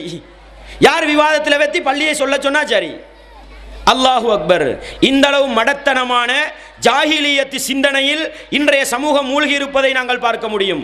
அன்பார்ந்த இஸ்லாமிய சகோதரர்களே, அதே போன்று இன்னொரு விடயத்தை நான் உங்களுக்கு சொல்லணும். சஃபர் மாதம் இன்றைக்கும் சமூகத்தில் இருக்கிறது. சஃபர் மாதமா? பீடிகை மாதம். அல்லாஹு அக்பர். நபிகளார் வாயால சொல்லிட்டு போனாங்க வலா சஃபர. இஸ்லாத்தில் சஃபர் பீடிகை என்பது இல்லை. அந்த சஃபர் மாதத்துல கடைசி புதன் என்ன பேரு? கடைசி புதனுக்கு என்ன பேர்? ஆச்சிமாருக்கு தெரியும். ஒடுக்கத்து புதன். அப்படித்தானே? அந்த புதன்ல யாராவது கீழே விழுந்து காயங்கள் வந்துட்டா, நோய்கள் வந்துட்டா குணமாவாதாம். அல்லாஹு அக்பர். அன்பார்ந்த இஸ்லாமிய சகோதரர்களே, ரசூலுல்லாஹி ஸல்லல்லாஹு அலைஹி வஸல்லம் அவர்கள் எத்தனை யுத்தங்களை வெற்றி கொண்டார்கள் தெரியுமா? சஃபர் மாதத்தில். சஃபர் மாதத்தில் யுத்தங்களை வெற்றி கொண்டார்கள் நபிகளார் ஸல்லல்லாஹு அலைஹி வஸல்லம் அவர்கள். நபிகளாருடைய 10 திருமணங்களில் ஒன்று சஃபர் மாதத்திலே நடந்திருக்கிறது. அன்பார்ந்த தாய்மார்களே, சகோதரிகளே, நபிகளார் எந்த மூட நம்பிக்கைக்கு முற்றுப்புள்ளி வைத்தார்களோ அந்த மூட நம்பிக்கையை, அந்த ஜாஹிலியத்தை இஸ்லாமியர்கள் வளர்த்தெடுப்பதுதான் எங்களுக்கு ஏற்பட்டிருக்கிற மிக மோசமான அபச குணம் என்பதை நானும் நீங்களும் புரிந்து கொள்ள வேண்டும். எனவே இந்த மூட நம்பிக்கைகளாக முற்றுப்புள்ளி வைக்கணும். நான் சிறுக்கிட பாடத்தில் ஒரு விஷயத்தை சொல்ல இருந்தேன், மறந்துட்டு அதை சொல்லிட்டு தான் போகணும். என்னன்னு சொன்னா, எங்கட சமூகம் ஜாஹிலியத்தில் வளர்ந்து எந்த அளவுக்கு போயிட்டாங்க தெரியுமா? உங்களுக்கு தெரியும், சமீபத்தில் முஸ்லீம்களோட ஒரு தலைவராம். யாரு? முஸ்லீம்களோட தலைவர், புதிய தலைவர் ஒருத்தர் வந்திருக்கிறார் தானே. சிறைச்சாலைக்கெல்லாம் போயிட்டு வந்தாரு, கொழும்புல இருக்கிறாரு. அவருக்கு இப்ப எங்கட முஸ்லிம்களுக்கெல்லாம் அவர் தான் எங்கட தலைவர், அவர் தான் உரிமைக்காக குரல் கொடுத்தாருன்னு எல்லாம் கொந்தளிச்சுக்கிட்டு இருக்கிறாங்க. அன்பார்ந்த இஸ்லாமிய சகோதரர்களே, ஜாஹிலியத்தின் உச்சகட்டம் என்ன தெரியுமா? ஜாஹிலியத்தின் உச்சகட்டம் என்ன தெரியுமா? ஒரு பக்கம் மல் பூஜாவை, பூத்தட்டை தூக்கிக்கிட்டு மாட்டு மத கடவுளுக்கு கொண்டு போய் அப்படி தானம் செய்யறாங்க. எதுக்கு? தண்ட வாப்பாட விடுதலைக்காக. அடுத்த பக்கம் இன்னொரு இடம், எது? கொழும்புல இருக்குது தெவட்டக்காக மரத்தடி பள்ளியாம்னு தான் சொல்லணும். அங்க போய் பார்த்தா ஒரு கபரை கட்டி வச்சுக்கிட்டு அங்கே கொஞ்சம் புறா இருக்கும், ஒரு பக்கத்தில் கோழியை கட்டி வச்சிருக்கும், ஒரு பக்கத்தில் 2 ஆடு கட்டி வச்சிருக்கும். என்ன நேந்து நேந்து கபரு கூட்டிருக்கிறாங்க, நேந்து நேந்து கபரு கூட்டிருக்கிறாங்க. அந்த பள்ளியில போய் பிரார்த்தனை வேற. பிரச்சனை என்ன தெரியுமா? அவர் விடுதலையாகி வந்துட்டாரு. சரியான பிரச்சனை. எந்த தர்மத்தில் அவர் விடுதலை ஆவினார்? அந்த கடவுளுக்கு கொடுத்ததால அது விடுதலை ஆவினாரா? இந்த கடவுளுக்கு கொடுத்ததால விடுதலை ஆவினாரா? ஜாஹிலியத்தின் உச்சகட்டம் என்ன? கபருக்கு வணக்கம் ஒரு பக்கம், மாற்று மத சிலைகளுக்கு வணக்கம் இன்னொரு பக்கம். சந்தோஷம். எப்படியோ எங்கட தலைவர் விடுதலை பெற்றார். என்ன காரணம்? மல் பூஜாவையும் கபரடியில போய் துவா கேட்டதும். முஸ்லிம் சமூகத்தின் மடமைத்தனத்தின் உச்சகட்டம். அன்பார்ந்த இஸ்லாமிய சகோதரர்களே, அதே நேரத்தில் வந்த விடிவெள்ளி பேப்பர் எடுத்து நீங்க பின்பக்கத்தில் பாருங்க. சந்தோஷமான ஒரு செய்தி என்ன தெரியுமா? உங்களுக்கு தெரியும், கொழும்புக்கு அங்கிட்டு இருக்குது கழுத்தரண்ட ஒரு ஊரு. அதால் அப்படியே உள்ளுக்கு போனா அட்லு கமாண்ட ஒரு முஸ்லிம் கிராமம் இருக்குது. அங்க மத நல்லிணக்க ஏற்பாடு. என்ன ஏற்பாடு? மத நல்லிணக்க ஏற்பாடு. மதங்களை ஒற்றுமைப்படுத்தும் நிகழ்வு. நிகழ்வு எப்படி தெரியுமா ஆரம்பிக்கிறாங்க? மாற்று மத சகோதரர் குத்து விளக்கு ஏத்துகிறார். மாற்று மத சகோதரர் குத்து விளக்கு ஏற்றி மஜ்லிஸை ஆரம்பித்து வைக்கிறார். அடுத்த பக்கம் போறாரு, பெரிய தாடி, பெரிய தொப்பி, பெரிய ஜுப்பா உடுத்து இவரும் போய் குத்து விளக்கு பத்த வைக்கார். அன்பார்ந்த இஸ்லாமிய சகோதரர்களே, நெருப்பை பத்த வைத்து ஒரு நல்ல காரியத்தை ஆரம்பிப்பது முஸ்லிம்களுடைய கலாச்சாரமா? இன்னல் ஹம்தலில்லாஹ் நஹ்மதுஹு வ நஸ்தஈனுஹு என்று ஆரம்பித்து ஒரு நல்ல காரியத்தை ஆரம்பிப்பது முஸ்லிம்களுடைய கலாச்சாரமா? நெருப்பு வணங்கிகளுடைய கலாச்சாரத்தை மத ஒற்றுமை என்ற போர்வையில் முஸ்லிம்கள் செய்து கொண்டிருக்கிறார்கள். ஈமானை இழக்கிற வேளை, இஸ்லாத்தை இழக்கிற வேளை. அன்பார்ந்த இஸ்லாமிய சகோதரர்களே, அப்படியே நீங்க போனீங்கன்னா அவிசாவளையை தாண்டி போகும் பொழுது பலாங்கோடன்ற ஒரு ஊர் வரும். நல்லா எல்லாருக்கும் ஞாபகம் இருக்கும், ஜெயிலானி. அப்படித்தானே? ஜெயிலானியோட விவகாரம் நமக்கு தேவையில்லை, ஏதோ என்னமோ நடந்துட்டுதுங்களேன். பலாங்கொடையில் ஒரு 3 மாசத்துக்கு முன்னால ஒரு மாற்று மத குரு மௌத்தா போயிடுறார். மாற்று மத தலைவர் மரணிச்சு போயிடுறாரு. அவர சாவ அப்படியே தூக்கிக்கிட்டு வராங்க. தூக்கி கொண்டு வந்து முஸ்லீம்களோட பள்ளிக்கு முன்னால வைக்கிறாங்க. அங்கிருந்து சாவு தூக்கினவங்க யார் தெரியுமா? முஸ்லீம்கள். அல்லாஹு அக்பர். ஆச்சரியம். மத நல்லிணக்கம் என்ற போர்வையில் ஜாஹிலியத்தை செய்து ஈமானை இழக்கிற ஒரு நிலைதான் இன்றைய முஸ்லிம் சமூகத்துக்கு ஏற்பட்டிருக்கின்ற மிக மோசமான நிலை. உங்களுக்கு தெரியும், சென்ற பிப்ரவரி 4ஆம் திகதி இலங்கையின் சுதந்திர தினம். இலங்கையின் சுதந்திர தினம். உங்களுக்கு தெரியும், முஸ்லீம்களோட ஒரு தலைவர், ஒரு மௌலவி, ஒரு முஃப்தி ரேடியோவில் என்ன பேசுறாரு தெரியுமா? அந்த அந்த சுதந்திர தினம் அன்று இலங்கையின் கீதம் இருக்குத்தானே, இலங்கை தேசிய கீதம், அது படிக்க கோல முஸ்லீம்கள் எழும்பி நிற்கணும், கையை கட்டி நிற்கணும், மௌனாஞ்சலி செலுத்தணும், தலையம் அப்படி பணிச்செடுக்கணுமா. 2 நாள் இந்த நிகழ்ச்சியை ரேடியோவில் போட்டிருக்கிறாங்க. முஸ்லீம் நிகழ்ச்சியில் யாரு சொல்றது? மத நல்லிணக்கன்ற போர்வையில், ஒற்றுமை என்ற போர்வையில் இஸ்லாத்தை விட்டு கொடுத்து ஈமானை இழந்து ஜாஹிலியத்தை வளர்க்கின்ற ஒரு மோசமான நிலை. அல்லாஹ் பாதுகாக்க வேண்டும். பக்கத்தில் வந்துகிட்டு இருக்கு 24, 25. என்ன சட்டம் தான் போடுவாங்களோ அல்லாஹ் போதுமானவன். உங்களுக்கு தெரியும், அவர்களுடைய சாப்பாட்டு முறையை பேர் தெரியும் தானே என்னாண்டு? அவர்கள் போட வேண்டிய சாப்பாட்டு முறையை நல்லிணக்கம் என்ற போர்வையில் முஸ்லீம்கள் கொடுக்கிறத பார்க்கலாம். ஆச்சரியம் சகோதரர்களே, ஆச்சரியம். செய்யலாமா? மத நல்லிணக்கம் என்ற போர்வையில் அடுத்த மத கலாச்சாரங்களை செய்ய முடியுமா? இப்படியெல்லாம் ஜாஹிலியத்து வளர்ந்து கொண்டு போகின்ற ஒரு மோசமான நிலையை நாங்கள் பார்க்கிறோம். இதுக்கெல்லாம் என்ன காரணம்? அல்லாஹ்வுடைய வேதம் அல் குர்ஆனை படிப்பதில்லை, நபிகளாருடைய வாழ்க்கை வழிமுறை சுன்னாவை பார்ப்பதில்லை. அதனால் எங்களை அறியாமல் முஸ்லிம் சமூகத்தில் ஜாஹிலியத்து வளர்ந்து கொண்டு போவதை நாங்கள் பார்க்கிறோம். அடுத்த கட்டம் என்ன தெரியுமா? நல்ல நேரம் கெட்ட நேரம் பார்க்கிறது. புத்தள பகுதியில் நிறைய இருக்குதுன்னு கேள்வி. நல்ல நேரம் கெட்ட நேரம் பார்க்கிறது, அப்படிதானே? அன்பார்ந்த இஸ்லாமிய சகோதரர்களே, தாய்மார்களே, சகோதரிகளே, ஜாஹிலியத்தின் உச்சகட்டம், ஜாஹிலியத்தின் உச்சகட்டம். மக்கா முஷ்ரிக்குகள் என்ன தெரியுமா செஞ்சாங்க? ஒரு பறவை எடுத்து அப்படியே பறக்க விடுவாங்களாம். ஒரு பறவை எடுத்து அப்படியே பறக்க விடுவாங்களாம். ஒரு காரியத்தை செய்யறதுக்கு முன்னால அந்த பறவை மேலே போனால் எங்கேயோ பறக்கத்தானே செய்யும். வலது பக்கம் பறந்தா நல்லதுன்னு முடிவெடுப்பாங்களாம், இடது பக்கம் பறந்தா கெட்டதுன்னு முடிவெடுப்பாங்களாம். கொஞ்சம் அப்படியே கேட்கணும், அப்படியே ஒசக்க போட என்ன செய்யறது? இதுதான் மூட நம்பிக்கைன்றது.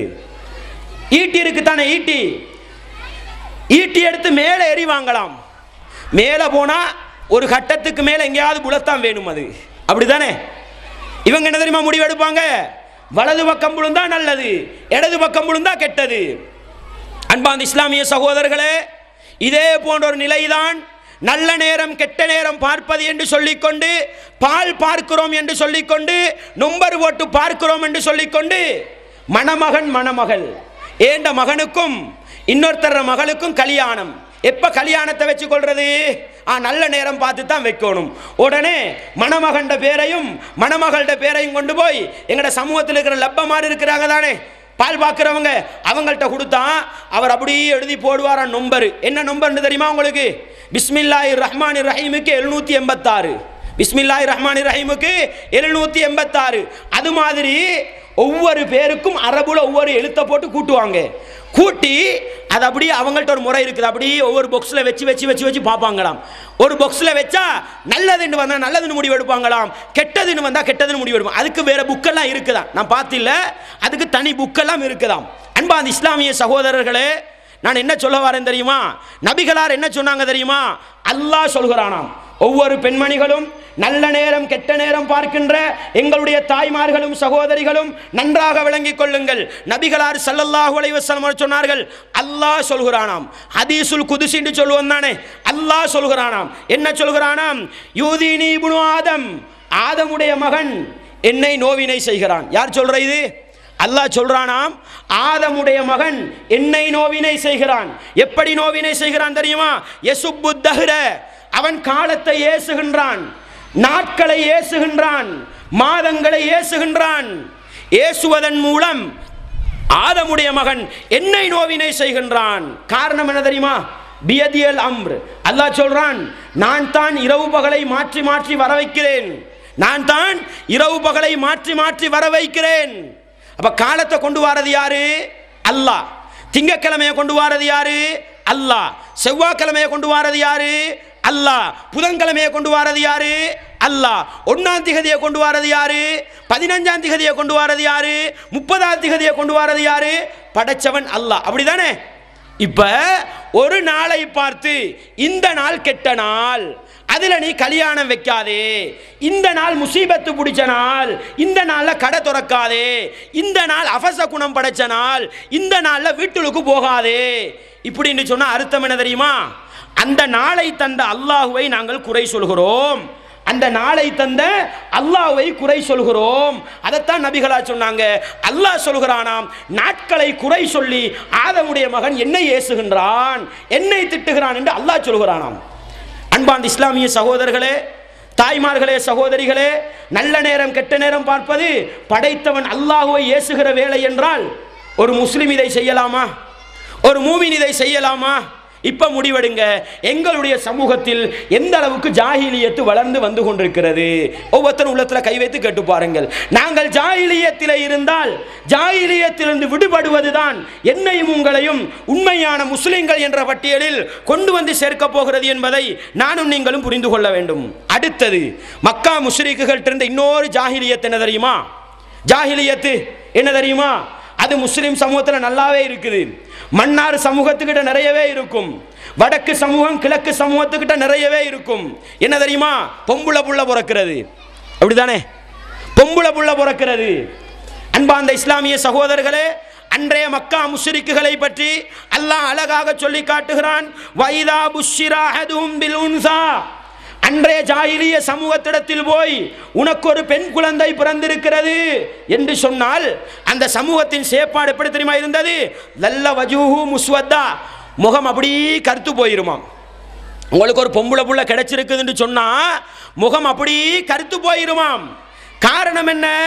எத்தவாரா மினல் கோமி மின் சூயிமா புஷ்ஷிர பிஹி, பொம்பளை புள்ள கிடைச்சிருக்குதுன்னு சொல்றதே அவமானமாம். அதனால தலை குனிஞ்சி போய் வெட்கித்து போய் முகத்துல நிறமே மாறிடுவாம். யாரு பிறந்தா? பொம்பளை புள்ள பிறந்தா. அன்பார்ந்த இஸ்லாமிய சகோதரர்களே, தாய்மார்களே, சகோதரிகளே, இன்றைய கொஞ்சம் யோசிச்சு பாருங்க. எனக்கு ஒரு 5 பொம்பளை புள்ள, 5 பொம்பளை புள்ள, எங்கட வைஃபு 6வது புள்ள கிடைக்கிறதுக்கு இருக்கிறா. ஒரு வயசாளி பொம்பளை வருவா, வந்து என்னம்மா புள்ள சுகமா, புள்ளகள் எல்லாம் சுகமா இருக்குதா? 5 பொம்பளை புள்ளையா? அல்லாஹு அக்பர். 6வது என்ன நடக்குமோ? எதுக்கு? பொம்பளை பிள்ளையா இருந்தா கஷ்டமாம். எந்த அளவுக்கு சொன்னா அறிவியல் உச்சகட்டம் என்று சொல்லிக்கொண்டு இன்றைக்கு ஸ்கேம் பண்றாங்க. புள்ள வவுத்துக்கு வந்துட்டா 4 மாசத்துல ஸ்கேம் பண்ணி என்ன புள்ளன்னு கண்டுபிடிக்கலாம். அதுக்கு இஸ்லாம் அனுமதிச்சிருக்குது. ஆனா புள்ள எதுன்னு பார்த்தா சில பிரச்சனைகள் வரும், சில பிரச்சனைகள் வரும். இன்றைக்கு என்ன நடக்குது தெரியுமா? அந்த சமூகம், எந்த சமூகம்? ஜாஹிலிய சமூகம், நபிகளாருடைய காலத்தில் இருந்த சமூகம். பிறந்த பிறகுதான் கொலை செஞ்சாங்க, பிறந்த பிறகுதான் கொலை செஞ்சாங்க. எங்கட ஜாஹிலியத் எந்த அளவுக்கு போயிட்டு தெரியுமா?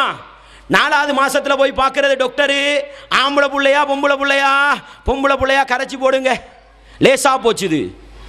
இது ஹராம் இல்லையா? இது பாவம் இல்லையா? இது அல்லாஹ் அல் குர்ஆன்ல என்ன கேட்கிறான் தெரியுமா? வைதல் மௌதத்து சுயிலத் பிஐ தம்பின் குத்திலத். உயிரோடு புதைக்கப்பட்ட பிள்ளைகளை எல்லாம் அல்லாஹ் எழுப்பி மறுமை நாளையில கேட்பானாம், நீ என்ன பாவத்துக்காக கொலை செய்யப்பட்டாய்? கேட்பானா இல்லையா? 4 மாசத்துல பிள்ளைய கரைச்சிட்டு வந்து, 4 மாசத்துல பிள்ளைய அழிச்சிட்டு வந்து மறுமையில போனா அந்த பிள்ளைய எல்லாம் எழுப்பத்தான் போறான், கேட்கத்தான் போறான். நடக்குதா இல்லையா? வளர்ந்து வார ஜாஹிலியத்துல உச்சகட்டம். அன்பார்ந்த இஸ்லாமிய சகோதரர்களே, தாய்மார்களே, சகோதரிகளே, அன்றைக்கு ஜாஹிலியத்துக்கு ஒரு காரணம் இருந்தது. என்ன காரணம் தெரியுமா? பொம்புளை புள்ள பிறந்தா ஏண்ட சொத்துல பங்காளி ஆவாளே, தின்ன கொடுக்கணுமே, குடிக்க கொடுக்கணுமே அழிச்சு போட்டாங்க. இன்றைக்கு இருக்கிற நவீன ஜாஹிலியத் என்ன தெரியுமா? பொம்புளை புள்ளைய பெத்த வாப்பாவும் உம்மாவும் பிறந்த நாளையில இந்த யோசனை சீதனம் சேர்க்கணுமே, ஊடு கட்டணுமே, காணி வாங்கணுமே, மாப்பிள்ளை தேடணுமே, அப்படித்தானே? அதனால பொம்புளை புள்ள பிறந்தா சரியான பாரம். அதுல வேற எங்கட பொம்புளை சில நேரம் ஊர்களுக்கு பிச்சை கட்டு வருவாங்க, அப்படித்தானே? பொம்புளோல் தலையை மூடிக்கிட்டு ஆம்புளோல் தொப்பி போட்டுக்கிட்டு வருவாங்க. வந்து சொல்லுவாங்க, குமரி கடமை இருக்குது, என்ன மால் இருந்தா தாங்களே. என்னடா அது குமரி கடமை? இது இஸ்லாத்துல குமரி கடமை ஒன்று இருக்குதா? இஸ்லாத்துல குமரி கடமை ஒன்று இருக்குதா? இல்லை. இஸ்லாத்தை பொறுத்தவரையில் பெண்கள் என்பவர்கள் ராணிகள், அரசிகள். ஆண்கள் தான் சும்மா சல்லியை கொடுத்து கூட்டிக்கிட்டு வரணும். இஸ்லாம் பெண்களை பெண்களாக மதித்தது. இஸ்லாம் பெண்களை அரசிகளாக சும்மா விட்டுழுக்கிறதுக்கு தின்னு சொல்லுது இஸ்லாம். எங்கட ஆம்புகள் என்ன தெரியுமா செய்யறாங்க? முதுகெலும்புள்ள ஆண்களாம், முதுகெலும்புள்ள ஆண்களாம். பொம்பளை கிட்ட போய் 4 கஞ்சிக்கு மடிஞ்சு ஓண்ட உமா கிட்ட அதை வாங்கிக்கிட்டு வா, ஓண்ட வாப்பாட்டை இதை வாங்கிக்கிட்டு வா, போறதுக்கு காரு வாங்கிக்கிட்டு வா, செய்யறதுக்கு பிசினஸ் வாங்கிக்கிட்டு வா, உள்ளதெல்லாம் பொம்பளை கிட்ட பிச்சை வாங்கிக்கிட்டு சாகுறானுங்க. சீதன கொடுமை எங்களுடைய சமூகத்திலே தலை விரித்தாடுகின்ற சீதன கொடுமை முஸ்லிம் சமூகத்தின் ஜாஹிலியத்துக்கு மிகப்பெரிய ஒரு எடுத்துக்காட்டு. இஸ்லாத்திலே இந்த சீதனத்துக்கு இடம் இருக்கிறதா? பெண் வீட்டார்ட்ட கைவேட்டி கேட்கலாமா? இதனாலதான் பொம்பளை புள்ள பிறந்தா சரியான பாரம். ஏன் தெரியுமா? எப்படித்தான் கரை சேர்ப்பேனோ, அப்படிதானே? மிச்சம் தூரம் இல்ல ரிசானா நஃபீக்கு, மிச்சம் தூரம் இல்ல ரிசானா நஃபீக்கு. என்னத்துக்கு சவுதிக்கு போனா அந்த நேரம் எல்லாரும் வாயில பேச்சு ரிசானா நஃபீக். பாவமாம். ஏண்டா பாவம்? நான் கேட்கிறேன், ஆம்பளை சமூகத்தை பார்த்து ரிசானா நஃபீக்கை பார்த்து பாவம் சொல்றதுக்கு தகுதி இருக்குதா? நீ சீதன பிச்சை வாங்குவதனால் தான் அந்த குமரி பெண்மணி வெளிநாடு சென்றாள். ஏதோ இஸ்லாமிய தண்டனை நிறைவேற்றப்பட்டது பிறகு ஏன் போனால்? சீதன கொடுமை தாங்க முடியாமல் தானே போனால்? திருமணத்துக்கு வழி தேடுவதற்கு தானே போனால்? அன்பார்ந்த இஸ்லாமிய சகோதரர்களே, தாய்மார்களே, சகோதரிகளே, ஒவ்வொரு பொம்புலகளையும் பார்த்து நான் சொல்லிக் கொள்றேன், சீதனத்துக்கு முதல் காரணம் பெண் சமூகம். சீதனத்துக்கு முதல் காரணம் பெண் சமூகம். எத்தனை வாலிப பெண்மணிகள், எத்தனை குமரி பெண்மணிகள் வெளிநாடுகளுக்கு சென்று கற்பை இழந்திருக்கிறார்கள், கண்ணீர் வடித்துக் கொண்டிருக்கிறார்கள். காரணம் என்ன தெரியுமா? ஏண்ட வாழ்க்கைக்கு யார் பிச்சை போடுறது? ஏண்ட வாழ்க்கையை யார் கரை சேர்க்கிறது? உம்மா வாப்பாவுக்கு பொருளாதார வசதி இல்லை, அதனால வெளிநாட்டுக்கு சென்றாவது ஹராத்துல சம்பாதித்து திருமணத்தை முடிக்கணும்னு போறாங்க. அல்லாஹுவை பயந்து கொள்ளுங்கள். ஆண் சமூகம் தான் இந்த ஜாஹிலியத்துக்கு முற்றுப்புள்ளி வைக்க வேண்டும். ஆண் சமூகம் இதிலே உம்மா வாப்பாவுக்கு கட்டுப்படக்கூடாது. எந்த அளவுக்கு சொல்றாங்க தெரியுமா? சீதனம் ஹராம் எங்கட ஆண்கள்கிட்ட போய் சொன்னா என்னத்தான் செய்ய ஹசரத்து, உம்மா வாப்பா எடுக்க சொல்றாங்களே, இதுல மட்டும் உம்மா வாப்பாவுக்கு கட்டுப்படுவாராம் அவரு. இதுல மட்டும் சீதன பிச்சை வாங்குறதுல மட்டும் உம்மா வாப்பாவுக்கு சரியான கட்டுப்பாடாம். அல்லாஹு அக்பர். கேவலங்கட்ட கட்டுப்பாடு. இதிலே பெற்றோருக்கு கட்டுப்படக்கூடாது. ஹராமான காரியங்களில் பெற்றோருக்கு கட்டுப்படக்கூடாது. ஆண் சமூகம் ஒரு முடிவெடுத்தால் நாங்கள் சீதன பிச்சை வாங்க போவதில்லை, நாங்கள் பெண்களை கௌரவமாக மகரை கொடுத்து அழைத்து வருவோம் என்று முதுகெலும்புள்ள ஆண்களாக மாறினால் இந்த சீதனம் என்ற பெண்களை கொடுமைப்படுத்துகின்ற இந்த ஜாஹிலியத்துக்கு முற்றுப்புள்ளி வைக்கலாம். இன்னொரு விஷயத்தை சொல்றேன் பாருங்க. சூரத்துன் நிசால அல்லாஹ் ஒரு குர்ஆன் வசனத்தை இறக்குறான். என்ன? வஇன் ஹிஃப்தும் அல்லா துக்ஸிது ஃபில் யதாமா ஃபன்கிஹு மா தாபலக்கும் மினன் நிசா. இந்த வசனத்தை நன்றாக விளங்கிக் கொள்ளுங்கள். அல்லாஹ் என்ன சொல்றான்னு சொன்னா, அனாதை பெண்களின் விடயத்தில் அநியாயம் இழைப்பதை நீங்கள் பயந்தால் அவர்களை நீங்கள் திருமணம் முடிக்க வேண்டாம். அனாதைகள் அல்லாத பொறுப்புதாரிகள் இருக்கிற பெண்களை திருமணம் முடித்துக் கொள்ளுங்கள். அனாதைண்டா உங்களுக்கு தெரியும், வாப்பா இல்லாத புள்ள அனாதை, வாப்பா உள்ள புள்ள அனாதை இல்லை, அப்படித்தானே? அல்லாஹ் சொல்றான், பெற்றோர்கள் இல்லாத பெண் பிள்ளைகளை திருமணம் முடித்தால் அநியாயம் நடக்கும் என்றால் அந்த பெண்களை திருமணம் முடிக்காமல் பொறுப்புதாரிகள் இருக்கிற பெண்களை முடித்துக் கொள்ளுங்கள் அல்லாஹ் குர்ஆன் வசனம் திறக்கிறான்.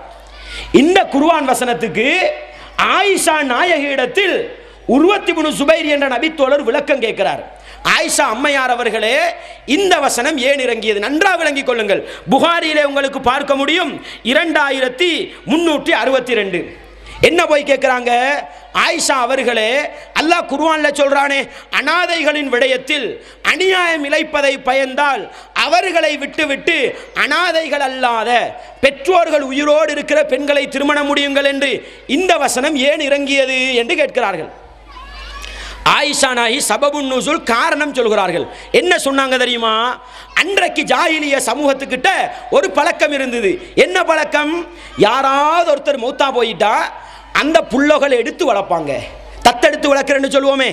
ஒரு வாப்பா மௌத்தா போயிட்டா பொம்பளை புள்ளகள் எடுத்து வளர்ப்பாங்க. எடுத்து வளர்க்குற நேரம் அந்த வாப்பாவுக்கு இருந்த சொத்தெல்லாம் வருமா இல்லையா, அதெல்லாம் பாதுகாப்பாங்க. இப்படியே அந்த பொம்பளை புள்ள வளர்ந்து வளர்ந்து வளர்ந்து வந்து கல்யாணம் முடிச்சு கொடுக்குற வயசு வந்தா அந்த வளர்த்தவர் என்ன பார்ப்பார் தெரியுமா? ஏண்ட பொறுப்புல உள்ள புள்ள நான் கல்யாணம் முடிச்சு கொண்டா சொத்தையும் எனக்காக்கி கொள்ளலாம், மகரையும் கொடுக்க வேண்டிய அவசியம் இல்லை. இப்படி ஒரு நோக்கத்தில் திருமணம் முடிக்கிற வளமை இருந்தது. அதைத்தான் அல்லாஹ் கண்டித்து குர்ஆன் வசனத்தை இறக்கினான். இது யார் சொல்றது? நன்றாக விளங்கிக் கொள்ளுங்கள். என்ன நடைமுறை? ஜாஹிலியத்து பழக்கம் என்ன தெரியுமா? ஒரு வாப்பா மௌத்தாவின பிறகு அந்த பொம்பளை புள்ளையை எடுத்து வளர்ப்பாங்களாம். வளர்ந்து வளர்ந்து வளர்ந்து திருமணம் முடிச்சு கொடுக்குற வயசு வந்தா வளர்த்தவர் இருக்கிறார் தானே, அவர் என்ன யோசிப்பாராம்? அந்த பொம்பளை புள்ள அழகாகவும் இருந்து சொத்துக்களும் இருந்தா அதே புள்ளைய முடிச்சு கொள்வாராம். எதுக்கு தெரியுமா? சொத்துக்கள் சொந்தமாகுமே, மகரையும் கொடுக்க தேவையில்லையே, அதுக்காக முடிச்சு கொள்ற வளமை இருந்துதாம். அதைத்தான் நீ செய்யாதே என்று அல்லாஹ் குர்ஆன் வசனத்தை இறக்கினானாம். அந்த ஜாஹிலியத்துக்கும் இந்த ஜாஹிலியத்துக்கும் என்ன தெரியுமா வித்தியாசம்? அன்றைக்கு வாப்பா இல்லாத பிள்ளையோட சொத்தை சுரண்டறதுக்கு வழி பார்த்தானுங்க. இன்றைக்கு என்ன தெரியுமா? வாப்பாவை முன்னுக்கு வச்சுக்கிட்டு, இந்த பாரு இவ்வளவு தந்தா தான் உன்னை பிள்ளைய கல்யாணம் முடிப்பேன், 2 லட்சம் தந்தா தான் முடிப்பேன், காணி தந்தா தான் முடிப்பேன், பூமி தந்தா தான் முடிப்பேன். எந்த அளவு மோட்டு ஜாஹிலியத்துன்னு பாருங்க. அன்றைக்கு இருந்த ஜாஹிலியத்து நல்லம். பொறுப்புதாரிகள் இல்லாத பெண்களை சுரண்டினார்கள். இன்னைக்கு பொறுப்புதாரிய முன்னால வச்சுக்கிட்டு, லப்பமாரை முன்னால வச்சுக்கிட்டு ஃபாத்தியா ஓதி ஓதி சுரண்டானுங்க. அல்லாஹு அக்பர். அன்பார்ந்த இஸ்லாமிய சகோதரர்களே, இந்த ரெஜிஸ்டர் காப்பி இருக்குது, ரெஜிஸ்டர் காப்பி. இந்த இலங்கையில முஸ்லீம்களுக்கு கிடைச்ச பெரிய நியமத் என்ன தெரியுமா?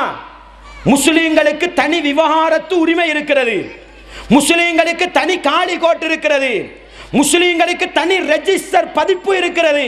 இது முஸ்லீம்களுக்கு கிடைச்ச பெரிய நியமத்து. முஸ்லீம்களோட ரெஜிஸ்டர் காப்பியை கொஞ்சம் வாங்கி வாசிச்சு பாருங்க. முஸ்லீம்கள்ட்ட ரெஜிஸ்டர் காப்பியை கொஞ்சம் வாசி பாருங்க. வாசிப்பாங்க. எதை தெரியுமா? எவ்வளவு கைக்கூலி, எவ்வளவு கைக்கூலி எழுதணும், லப்பமார் சைன் வைக்கணும். எதுக்கு? கைக்கூலிக்கு. அல்லாஹு அக்பர்.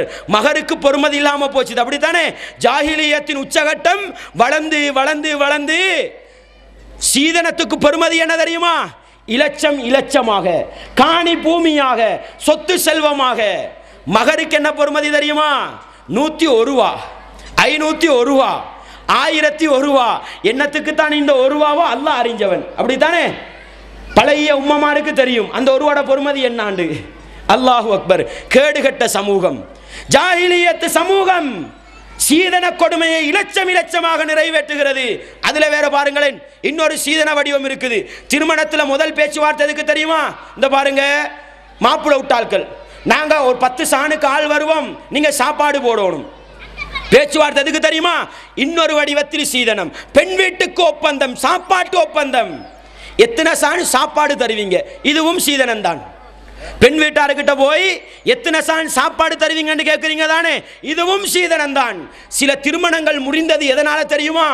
பெண் வீட்டாருக்கு மாப்பிள்ளை வீட்டாருக்கு சாப்பாடு போட வசதி இல்லையா, அதனால திருமணம் முறிஞ்சு போயிருக்குது. விளங்குதா? எந்த அளவுக்கு சொன்னா, பேச்சுவார்த்தையில இடம் பிடிக்கும் சீதனம், பேச்சுவார்த்தையில இடம் பிடிக்கும் பெண் வீட்டு சாப்பாடு. எதுக்கு இடம் இல்லை தெரியுமா?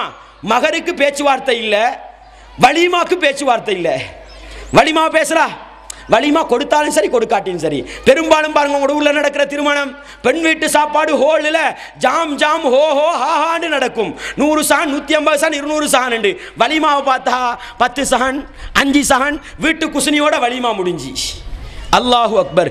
இந்த அளவுக்கு திருமண விடயத்தில் ஜாஹிலியத்திலே ஊறி போயிருக்கிற எங்களுடைய சமூகம். எனவே அன்பார்ந்த இஸ்லாமிய சகோதரர்களே, தாய்மார்களே, சகோதரிகளே, வளர்ந்து வருகிற ஜாஹிலியத்துகளுக்கு முற்றுப்புள்ளி வைக்க வேண்டுமா?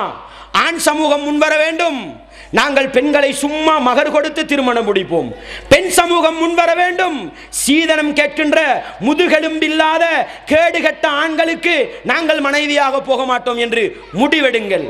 பெண்களுடைய உரிமை, ஆண்களை திருத்துவது உங்களுடைய கையில் இருக்கிறது. எனவே இந்த ஜாஹிலியத்துக்கு முற்றுப்புள்ளி வைக்க வேண்டும். அதனூடாகத்தான் பெண் சமூகத்துக்கு வாழ்வு பிறக்கும். எல்லா தாய்மாருக்கும் ஒரு கவலை இருக்குத்தானே, பொம்பளை புள்ள பிறந்தா எப்படி கரை சேர்க்கிறேன்? அந்த ஜாஹிலியத்து சிந்தனைக்கு முற்றுப்புள்ளி வைக்க வேண்டுமா? சீதனத்தை ஒழிக்க வேண்டும், சீதனத்தை ஒழிக்க வேண்டும், பெண் கொடுமைகளை ஒழிக்க வேண்டும். அதனூடாகத்தான் அந்த ஜாஹிலியத்துக்கு முற்றுப்புள்ளி வைக்க முடியும் என்பதை ஒவ்வொரு ஆண் சமூகமும் பெண் சமூகமும் உள்ளத்திலே ஆழமாக நிறுத்திக் கொள்ள வேண்டும். அன்பார்ந்த இஸ்லாமிய சகோதரர்களே, தாய்மார்களே, சகோதரிகளே, அடுத்ததாக ஜாஹிலியத்து சமூகத்திடத்தில் இருந்த மிக கெட்ட ஒரு பண்பு என்ன தெரியுமா? மிக கெட்ட ஒரு பண்பு ஒற்றுமை இல்லை என்பது. ஒற்றுமை இல்லை. அன்பார்ந்த தாய்மார்களே, சகோதரிகளே, ஜாஹிலியத்து சமூகம் எப்படி இருந்தது தெரியுமா? அடுத்த வண்ட ஒட்டகம் தண்ட காணியில வந்து தண்ணி குடிச்சா அதுக்காக என்ன சபதம் போடுவாங்க தெரியுமா? ஒட்டக சொந்தக்காரனின் மண்டையோட்டில் மதுபானம் குடிக்கும், நான் அமைதி பெற மாட்டேன். என்ன ஒப்பந்தம்? அடுத்த வண்ட ஒட்டகம் தண்ட காணியில வந்து தண்ணி குடிச்சா ஒப்பந்தம் போடுவாங்களாம். ஒட்டகத்தின் சொந்தக்காரனுடைய மண்டையோட்டில் மதுபானம் குடிக்கும் வரையில் நான் அமைதி பெற மாட்டேன். அவனை கொண்டு மண்டையோட்டில் மதுபானம் குடிக்கணும், அப்பதான் அமைதி பெறுவானாம். அது அந்த ஜாஹிலியத்து. இந்த ஜாஹிலியத்து என்ன தெரியுமா? குர்ஆன் மதரசால 2 சின்ன புலோகளுக்கு சண்டை, 2 சின்ன புலோகளுக்கு சண்டை. இது எங்க தெரியுமா போய் நிற்கும்? உம்மாக்காரி வருவா பள்ளிக்கு சாரிய தூக்கி கட்டிக்கிட்டு, இங்கால வாப்பாக்காரர் வருவாரு சாரத்தை தூக்கி கட்டிக்கிட்டு. யாருக்கு தெரியுமா ஏச்சி? ஹஸ்ரத்துக்கு ஏச்சி. அப்படி இல்லாட்டி அந்த அடிச்ச பிள்ளையோட உம்மா வாப்பாவோட சண்டை எங்க போய் நிற்கும் தெரியுமா? குடும்ப உறவு இல்லாம, ஒத்துமை இல்லாம அப்படி போற காட்சியை பார்க்கலாம். 2 நாளைக்கு போறவு அப்படி ரோட்ல போக்கல சண்டை பிடிச்சு கொண்ட 2 புள்ள இருக்குத்தானே, தோல்ல கையை போட்டுக்கிட்டு வரும். 2 பேர குடும்பம் இருக்குத்தானே, கீரி பாம்பு மாதிரி இருக்கும். ஜாஹிலியத்து சமூகத்தை விட மோசம் இந்த ஜாஹிலியத்து. அப்படித்தானே? அன்பார்ந்த இஸ்லாமிய சகோதரர்களே, தாய்மார்களே, சகோதரிகளே, வரலாறு படித்தவர்களுக்கு தெரியும். மதீனத்து சமூகம் ஔசி என்றும் ஹஸ்ரஜி என்றும் பிரிந்து கொண்டு நீண்ட கால யுத்தங்களை செய்தார்கள். நீண்ட கால யுத்தம், வரலாறு காணாத யுத்தம். யார்ட இது? ஜாஹிலிய சமூகத்தின் பழக்கம். சின்ன பிரச்சனைகளை எடுத்துக்கொண்டு நீண்ட கால யுத்தம் செய்வது. இன்றைக்கு இருக்கிற ஜாஹிலியத்து என்ன தெரியுமா? அரசியல் ஜாஹிலியத்து. அரசியல் ஜாஹிலியத்து. எண்ணெயை வெட்டினா சோப்பு ரத்தம் வரும், சோப்பு தான் வரும். ஜேவிபி காரவங்களுக்கு எண்ணெயை வெட்டினா சோப்பு ரத்தம், அவன் ரத்தத்தில கலரை மறந்தாச்சு, எண்ணெயை வெட்டினா சோப்பு ரத்தம்ன்றான். இன்னொரு பக்கம் போனா இந்த பாருங்க, எண்ணெயை சூடாக்க கூடாது, எண்ணெயை வெட்டினா நீல ரத்தம் தான் வரும். அடுத்த பக்கம் போனா அவருக்கு பச்சை ரத்தம். என்ன சண்டை? யுஎம்பியும் பெரமுனவும் ஜேவிபியும் சண்டையாம். அடே, முஸ்லீம்களுக்கு இது வரலாமா? நான் கேட்கிறேன், இது முஸ்லீம்களுக்கு நல்லதா? ஜாஹிலியத்து சமூகத்துக்குள்ள பழக்கம் சண்டை பிடிப்பது. கோஷ்டி கோஷ்டியாக, கூட்டம் கூட்டமாக பிரிந்து சண்டை பிடித்தது ஜாஹிலிய சமூகம். இன்றைக்கு சாக்கடை அரசியலுக்காக பிரிந்து போய் சண்டை பிடிக்கிற சமூகமாக முஸ்லிம் சமூகம் இருப்பதை பார்க்கலாம். பாராளுமன்றம் இலங்கையை வழிநடாத்துவதற்கு இருக்கிற ஒரு இடம் பாராளுமன்றம்.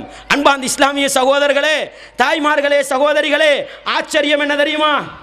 எங்களுடைய பாராளுமன்றத்தில் சில இஸ்லாமிய தலைவர்கள் வீற்றிருக்கிறார்கள், இஸ்லாமிய தலைவர்கள் அமர்ந்திருக்கிறார்கள். அவங்க வாயை துறக்கிறதுக்கு சில நேரம் இருக்குது. பாராளுமன்றத்தில் இருக்கிற முஸ்லிம் எம்பிமாரு வாயை துறக்க ஒரு சில நேரம் இருக்குது. அதுல ஒரு நேரம் என்ன தெரியுமா? ஒரு முஸ்லிம் எம்பி எழும்பி கவர்மெண்ட்டுக்கு எதிராக பேசணும். ஒரு முஸ்லிம் எம்பி எழும்பி கவர்மெண்ட்டுக்கு எதிராக பேசணும். அந்த நேரத்தில் உடனே பதில் கொடுக்கிறவர் யார் தெரியுமா? எங்கட முஸ்லிம் எம்பி கட்சியில இருந்து எழும்புவாரு, கவர்மெண்ட் கட்சியில இருந்து எழும்பி அவர் அட்டாக் பண்ணுவார். இதை மட்டும் பார்க்கலாம் பாராளுமன்றத்தில். அப்படிதானே? பள்ளி உடைப்பை எதிர்க்க மாட்டார்கள், முஸ்லிம்களுடைய பொருளாதார நெருக்கடியை எதிர்க்க மாட்டார்கள், காணி அபகரிப்பை பேச மாட்டார்கள், ஹலால் விவகாரத்தை பேச மாட்டார்கள், எதையுமே பேச மாட்டார்கள். எதுக்கு வாய் திறப்பாங்க தெரியுமா? ஒரு முஸ்லிம் எம்பி எழும்பி கவர்மெண்ட்டை அட்டாக் பண்ணணும், அல்லது முஸ்லிம் எம்பி அல்லாத ஒருவர் எழும்பி கவர்மெண்ட்டை அட்டாக் பண்ணணும். அப்பத்தான் புத்துளுக்கு இருந்து பாம்பு வெளியே வருமாம் எங்கட முஸ்லிம் எம்பிமாரு. அன்பார்ந்த இஸ்லாமிய சகோதரர்களே, தாய்மார்களே, சகோதரிகளே, நான் என்ன சொல்ல வருகிறேன் தெரியுமா? பொம்மைகளாக, தும்புக்கட்டைகளாக பாராளுமன்றத்தில் அமர்ந்திருக்கிற இந்த அரசியல் தலைவர்களுக்காக முஸ்லிம் சமூகம் சண்டை பிடிக்கிறது என்று சொன்னால் இது கேடுகட்ட ஜாஹிலியத் என்பதை விளங்கிக் கொள்ள வேண்டும். முற்றுப்புள்ளி வைக்க வேண்டிய ஜாஹிலியத் என்ன தெரியுமா? அரசியல் என்பது ஒவ்வொரு மனிதனுடைய உரிமை. விரும்பிய கட்சிக்கு ஓட்டு போடலாம், விரும்பிய கட்சிக்கு வேலை செய்யலாம், எந்த கட்சி வச்சதோ அந்த கட்சிக்கிட்ட போய் உரிமையை கேட்க வேண்டியதுதான். ஆனா உரிமையை யாருமே கேட்கல. அதுக்காக சண்டை பிடிக்காதீங்க, ஒற்றுமையை இழக்காதீர்கள். அன்பார்ந்த இஸ்லாமிய சகோதரர்களே, இந்த ஜாஹிலியத்துக்கு முற்றுப்புள்ளி வைக்க வேண்டுமா? ஒவ்வொரு இஸ்லாமிய உறவுகளும் ஒரு முடிவுக்கு வர வேண்டும். அரசியலா இஸ்லாத்துக்கு வெளியே, அதுக்காக நாங்கள் சண்டை பிடிக்க மாட்டோம். அந்த சாக்கடைக்காக ஒருவனை ஒருவன் கோவிக்க மாட்டோம். ஒவ்வொருத்தரும் கொஞ்சம் உள்ளத்துல கை வச்சு கேட்டு பாருங்க. எத்தனை பேரு கவர்மெண்ட் ஆட்களை கண்டா கோபம் வருது. ஒரு சில முஸ்லீம்களுக்கு ஒரு சில எம்பிமாரை வெட்டி கொடுத்தா திண்டுடுவாங்க, அந்த அளவுக்கு கோபம். அடே, அரசியலுக்காக இந்த அளவு கோபம் பிடிக்கணுமா? எனவே அன்பார்ந்த இஸ்லாமிய சகோதரர்களே, தாய்மார்களே, சகோதரிகளே, ஒற்றுமை என்பது ஜாஹிலிய சமூகத்திடத்தில் இல்லாமல் இருந்த ஒரு பண்பு என்றால் முஸ்லிம் சமூகத்திடத்தில் வர வேண்டிய பண்பு என்ன தெரியுமா? ஒற்றுமை என்ற அந்த இலச்சனை, ஒற்றுமை என்ற அந்த கிரீடம் முஸ்லிம்களையும் மூமின்களையும் அழகுபடுத்த வேண்டும். எனவே அந்த ஜாஹிலியத்துக்கு முற்றுப்புள்ளி வைப்போம். எந்த உலக விவகாரங்களுக்காகவும் ஒரு முஸ்லிமை கோவிக்கவோ, ஒரு முஸ்லிமை வெறுக்கவோ, ஒரு முஸ்லிமோடு சண்டை பிடிக்கவோ கூடாது என்பதை நானும் நீங்களும் விளங்கிக் கொள்ள வேண்டும். அன்பார்ந்த இஸ்லாமிய சகோதரர்களே, தாய்மார்களே, சகோதரிகளே, இப்படி நிறைய ஜாஹிலியத்து, இன்னும் நிறைய ஜாஹிலியத்து சொல்லிக்கிட்டு போகலாம். நான் நினைக்கிறேன் என்ன நேரம் முடிய போகுது. இன்னொரு ஜாஹிலியத்திற்கு என்ன தெரியுமா? இன்னொரு ஜாஹிலியத்து இருக்குது. அது விசேடமாக புத்தளத்துக்கு சொந்தமான ஒரு ஜாஹிலியத்து. எங்கக்கு? புத்தளத்துக்கு. அதிலும் விசேடமாக ஏத்தாளையை பிறப்பிடமாக கொண்ட ஒரு ஜாஹிலியத்து இருக்கிறது. என்ன ஜாஹிலியத்து தெரியுமா? 10 பேர் சேர்ந்துக்கிட்டு ஒரு தலைவருக்கு பையத்து செஞ்சுக்கிட்டு அவர் தான் எங்களோட தலைவர், இவருக்கு யாரெல்லாம் பையத்து செய்யவில்லையோ அடுத்தவனெல்லாம் காஃபிரு, அடுத்தவனெல்லாம் முஷ்ரிக்கு, கண்டா சலாம் சொல்லக்கூடாது. அதுக்கு வேற என்ன தெரியுமா ஹதீஸ்? ரசூலுல்லாஹ் சொன்னாங்க, யார் பையத்து இல்லாமல் மரணிக்கிறாரோ மாத்த மீத்தத்தன் ஜாஹிலியா, அவர் ஜாஹிலிய மரணத்தை அடைகிறார். இதுதான் ஜாஹிலியத்து. என்ன? யார் பையத்து செய்யாமல் ஒரு இமாமுக்கு, ஒரு தலைவருக்கு உறுதிமொழி அளிக்காமல் மரணிக்கிறாரோ அவர் ஜாஹிலிய மரணம் அடைகிறார். எனவே எங்கட அமீருக்கு நீங்க பையத்து செய்யலையா, நீங்கள்லாம் காஃபிரு, உங்களுக்கு நாங்க சலாம் சொல்ல மாட்டோம், நீங்க முஸ்லீம்கள் இல்ல, எங்கட பொம்பளை புள்ளை உங்களுக்கு கல்யாணம் முடிச்சு தாரது இல்ல. அல்லாஹு அக்பர். இதை விட கேடுகட்ட ஒரு ஜாஹிலியத் இல்ல. விளங்குதா? ரசூலுல்லாஹி ஸல்லல்லாஹு அலைஹி வஸல்லம் சொன்னாங்க, யாராவது ஒரு மனிதன் ஒரு முஸ்லிம் சகோதரனை பார்த்து காஃபிரே என்று அழைத்தால், கெட்டவனே என்று அழைத்தால், அந்த வார்த்தை என்ன செய்யுமாம்? வானத்தை நோக்கி அப்படி போகுமாம், வானத்தை நோக்கி அப்படி போகுமாம்.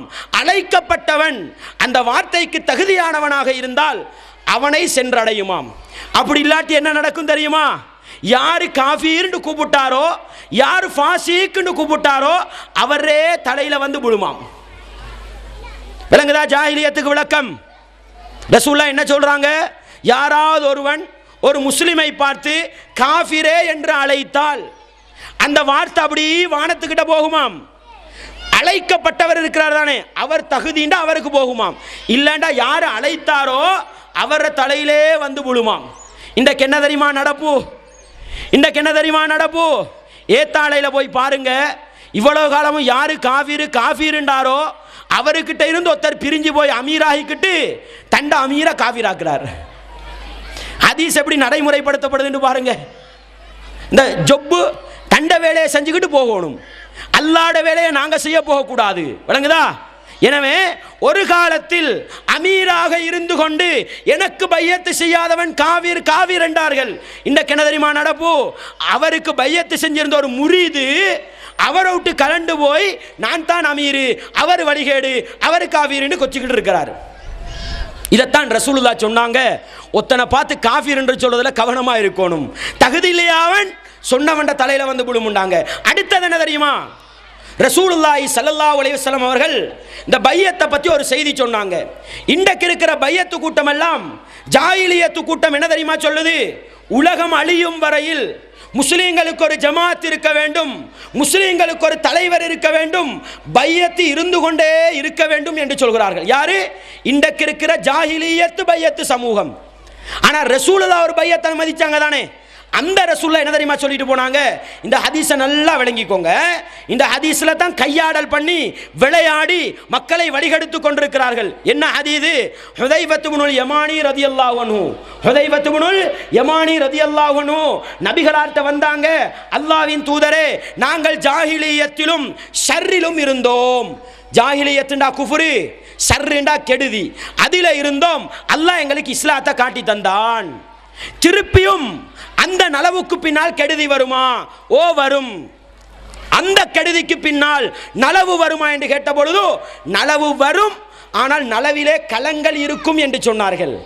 அன்பான இஸ்லாமிய சகோதரர்களே, தாய்மார்களே, சகோதரிகளே, திருப்பி கேட்கிறார், அப்படிப்பட்ட ஒரு காலம் வந்தால் நாங்கள் என்ன செய்ய வேண்டும் என்று கேட்ட பொழுது ஹதீஸ்ல வார்த்தை எப்படி தெரியுமா வருது? நபிகளார் சொன்னார்கள், தல்சம் ஜமாஅத்தல் முஸ்லிமீன வைமாமஹும்.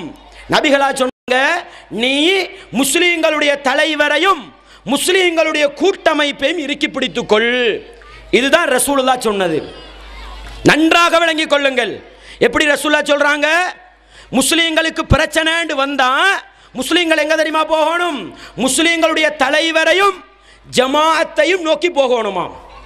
இந்த கேள்வியோட முடிஞ்சிருந்தா கியாமத்து வரைக்கும் தலைவரும் கட்டாயம், ஜமாஅத்தும் கட்டாயம்.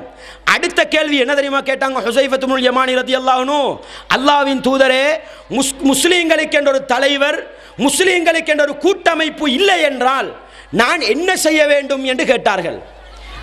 இன்றைக்கு இருக்கிற ஜாஹிலியத்து பையத் என்ன தெரியுமா சொல்லுது? இல்ல, அமீர் இல்லாத ஒரு காலம் வரையலா, பையத் இல்லாத ஒரு காலம் வரையலான்னு சொல்லுது இன்றைக்கு இருக்கிற ஜாஹிலியத்து. நபிகளார் என்ன தெரியுமா சொன்னாங்க? அந்த கேள்வி எந்த கேள்வி? முஸ்லிம்களுக்கு ஒரு தலைவர், முஸ்லிம்களுக்கு ஒரு ஜமாஅத் இல்லை என்றால் என்ன செய்ய வேண்டும்? நபிகளார் சொன்னார்கள், முஸ்லிம்களுக்கு ஜமாஅத்தும் இல்லையா, முஸ்லிம்களுக்கு தலைவரும் இல்லையா, நீ எல்லா கூட்டங்களையும் பிரிந்து போய் ஒரு மரத்தின் வேரை கடித்து கொண்டாவது உன்னுடைய ஈமானை பாதுகாத்துக்கொள் என்று சொன்னார்கள். அன்பான இஸ்லாமிய சகோதரர்களே, தாய்மார்களே, சகோதரிகளே, நபிகளார் சொன்னது என்ன? முஸ்லிம்களுக்கு ஒரு தலைவர், முஸ்லிம்களுக்கு ஒரு ஜமாஅத்து இல்லை என்று சொன்னால் எல்லா கூட்டங்களையும் விட்டு ஒதுங்கி சென்று ஈமானை பாதுகாத்துக்கொள் என்று தான் சொன்னார்களே தவிர ஒதுங்கி போய் இமாமையும் ஜமாத்தையும் தேடு என்று சொல்லல.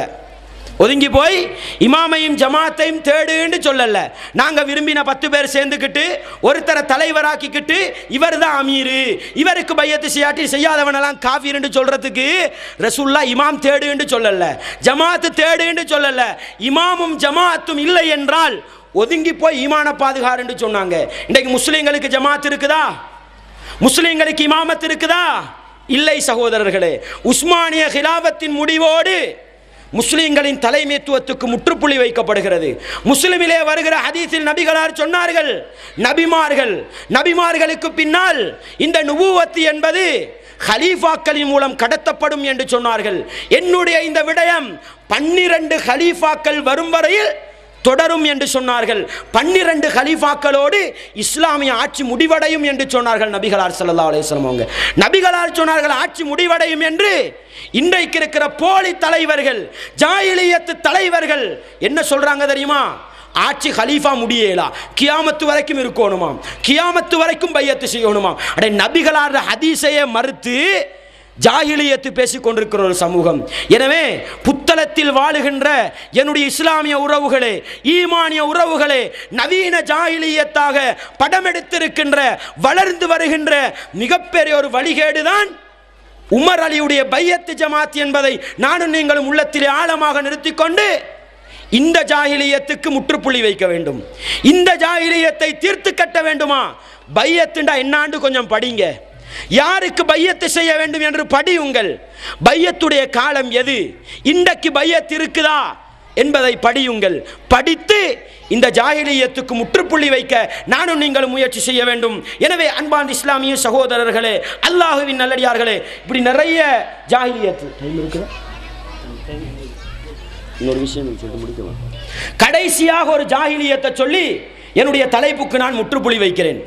என்ன ஜாஹிலியத் என்று சொன்னா, பேய் பிசாசு ஜாஹிலியத்து. பேய் பிசாசு ஜாஹிலியத்து தெரியுமா உங்களுக்கு? மௌத்தா போனவரை அடக்கம் செஞ்ச பிறகு என்ன செய்வாராம்? அவர் வெளியே வந்து ஆவியா சுத்துவாராம், பேயா சுத்துவாராம். யாரையாவது உடம்புல ஏறிக்கிட்டு பானும் பிளேண்டியும் தாங்காண்டு கேட்பாராம், பிரியாணி தாங்காண்டு கேட்பாராம், பொரிச்ச கோழி தாங்காண்டு கேட்பாராம். அல்லாஹு அக்பர். நபிகளார் என்ன தெரியுமா சொன்னாங்க? ஒரு மனிதன் இந்த உலகத்தில் மௌத்தா போயிட்டால், நல்ல மனிதனாக இருந்தால் உயிர் வானத்தை நோக்கி எடுத்து செல்லப்பட்டு இல்லியின் என்ற இடத்தில் பேர் பதியப்பட்டு திருப்பியும் கபருக்குள் கொண்டு வந்து உடம்போடு உயிர் சேர்க்கப்படுகிறது. மலக்குமார்கள் விசாரிக்கிறார்கள். பதில் சொன்ன பிறகு அவரை பார்த்து சொல்லப்படுமாம், நம் கனவுமத்தில் அரூஸ், ஒரு புதுமாப்புள்ள தூங்குற மாதிரி தூங்குன்னு சொல்லப்படுமாம். எது வரைக்கும்? கியாமத்து நாள் வரைக்கும். கெட்ட மனிதனாக இருந்தால் அவனுடைய உயிர் பூமிக்கு கீழால் இருக்கின்ற சிஜ்ஜீன் என்ற இடத்தில் பதிவு செய்யப்பட்ட பிறகு உயிர் கபருக்குள் செலுத்தப்படுமாம். மலக்குமார்களுடைய விசாரணைக்கு பதில் சொல்லாத பட்சத்தில் மலக்குமார்கள் பெரிய சம்மட்டி இருக்குத்தானே, பெரிய மிட்டி, அதால இந்த 2 கண்ணுக்கும் இடையில ஓங்கி அடிப்பாங்களாம். அடிக்கிற சத்தத்துக்கு அந்த கபுராடி சத்தம் போடுவாராம்.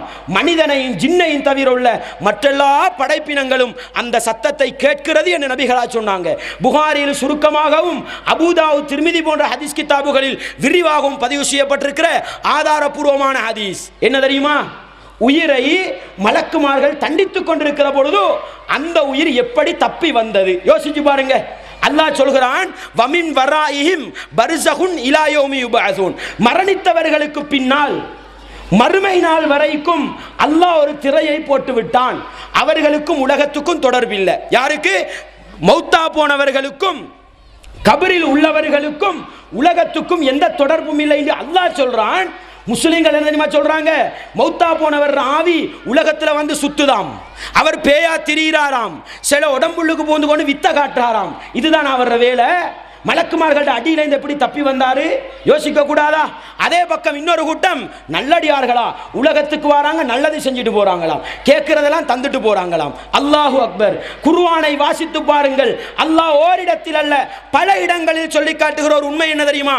ஒரு நல்ல மனிதர் மௌத்தா போயிட்டா அவருக்கு ஒரு சில பாக்கியங்கள் கொடுக்கிறத பார்த்துட்டு அவர் அல்லாஹ்ட்ட கேட்பாராம், யா அல்லாஹ் எனக்கு சின்ன ஒரு அவகாசம் தந்துடு, நான் என் குடும்பத்துக்கு இந்த நல்ல செய்தியை சொல்லிட்டு வாரேன் என்று. அல்லாஹ் என்ன சொல்வான் தெரியுமா? முடியாது, உன்ட வாழ்க்கை முடிஞ்சது, நீ இப்படியே கியாமத்து வரைக்கும் கபருளுக்கிறீன்னு அல்லாஹ் சொல்வானாம். ஒரு கெட்ட மனிதர் என்ன செய்வாராம்? மௌத்துடைய நேரத்தில் அல்லாட்ட சின்ன ஒரு அவகாசம் கேட்பாராம், கொஞ்சம் அவகாசம் தந்து உலகத்துக்கு அனுப்பு, நல்ல மழை செஞ்சுட்டு வாரேண்டு. அல்லாஹ் என்ன தெரியுமா சொல்வான்? அவகாசம் முடிந்து விட்டது, அவகாசம் முடிந்து விட்டது, இதற்கு பிறகு உனக்கு உலகத்துக்கு செல்ல முடியாது என்று அல்லாஹ் சொல்வானாம். இந்த அளவுக்கு நல்லவர்களும் உலகத்துக்கு வர முடியாது, கெட்டவர்களும் உலகத்துக்கு வர முடியாது என்கிற பொழுது முஸ்லிம்கள் என்ன கொள்கையில் தெரியுமா இருக்கிறாங்க? செத்தவர் ஆவி உலகத்துக்கு வருதாம், பேய் பிசாசா சுத்திக்கிட்டு இருக்குதாம். இது எங்களுடைய சமூகத்தில் இருக்கிற மாற்று மத ஜாஹிலியத்து எங்களுடைய சமூகத்தில் ஊடுருவி இருக்கிறது என்பதை ஒவ்வொரு இஸ்லாமிய உறவுகளும் உள்ளத்திலே ஆழமாக நிறுத்திக்கொண்டு, பேய் என்பது மரணித்தவருடைய ஆவி உலகத்திலே சுத்துகிறது என்பது குர்ஆனுக்கும் ஹதீஸுக்கும் முரண்பட்ட ஒரு ஜாஹிலியத்து கொள்கை என்பதை உள்ளத்திலே ஆழமாக நிறுத்திக் கொண்டு அந்த கொள்கைக்கும் முற்றுப்புள்ளி வைக்க வேண்டும். எனவே இப்படி நிறைய ஜாஹிலியத்துகளை அடுக்கிக் கொண்டே போகலாம். எனவே என்னால் முடியுமான அளவுக்கு குறிப்பிட்ட நேரத்துக்குள் சமகாலத்தில் வளர்ந்து வரக்கூடிய ஜாஹிலியத்துகளை உங்களுக்கு அடையாளப்படுத்தியிருக்கிறேன். இன்னும் பலவிதமான ஜாஹிலியத்துகள் இருக்கின்றன, அவைகளையும் படிப்போம். ஜாஹிலியத்திலிருந்து விடுபட்டு ஈமானை பாதுகாத்து கொண்டு உண்மையான முஸ்லீம்களாக வாழ்ந்து உண்மையான முஸ்லீம்களாக நானும் நீங்களும் மரணிக்க முயற்சி செய்வோம். வல்லவன் ரஹ்மான் என்னையும் உங்களையும் எல்லா ஈமானிய உறவுகளையும் உண்மையான முஸ்லீம்களாக வாழ்ந்து உண்மையான இஸ்லாத்தோடு மரணிக்க செய்வானாக. வாஹிரு தஅவானா அனில் ஹம்துலில்லாஹி ரப்பில் ஆலமீன்.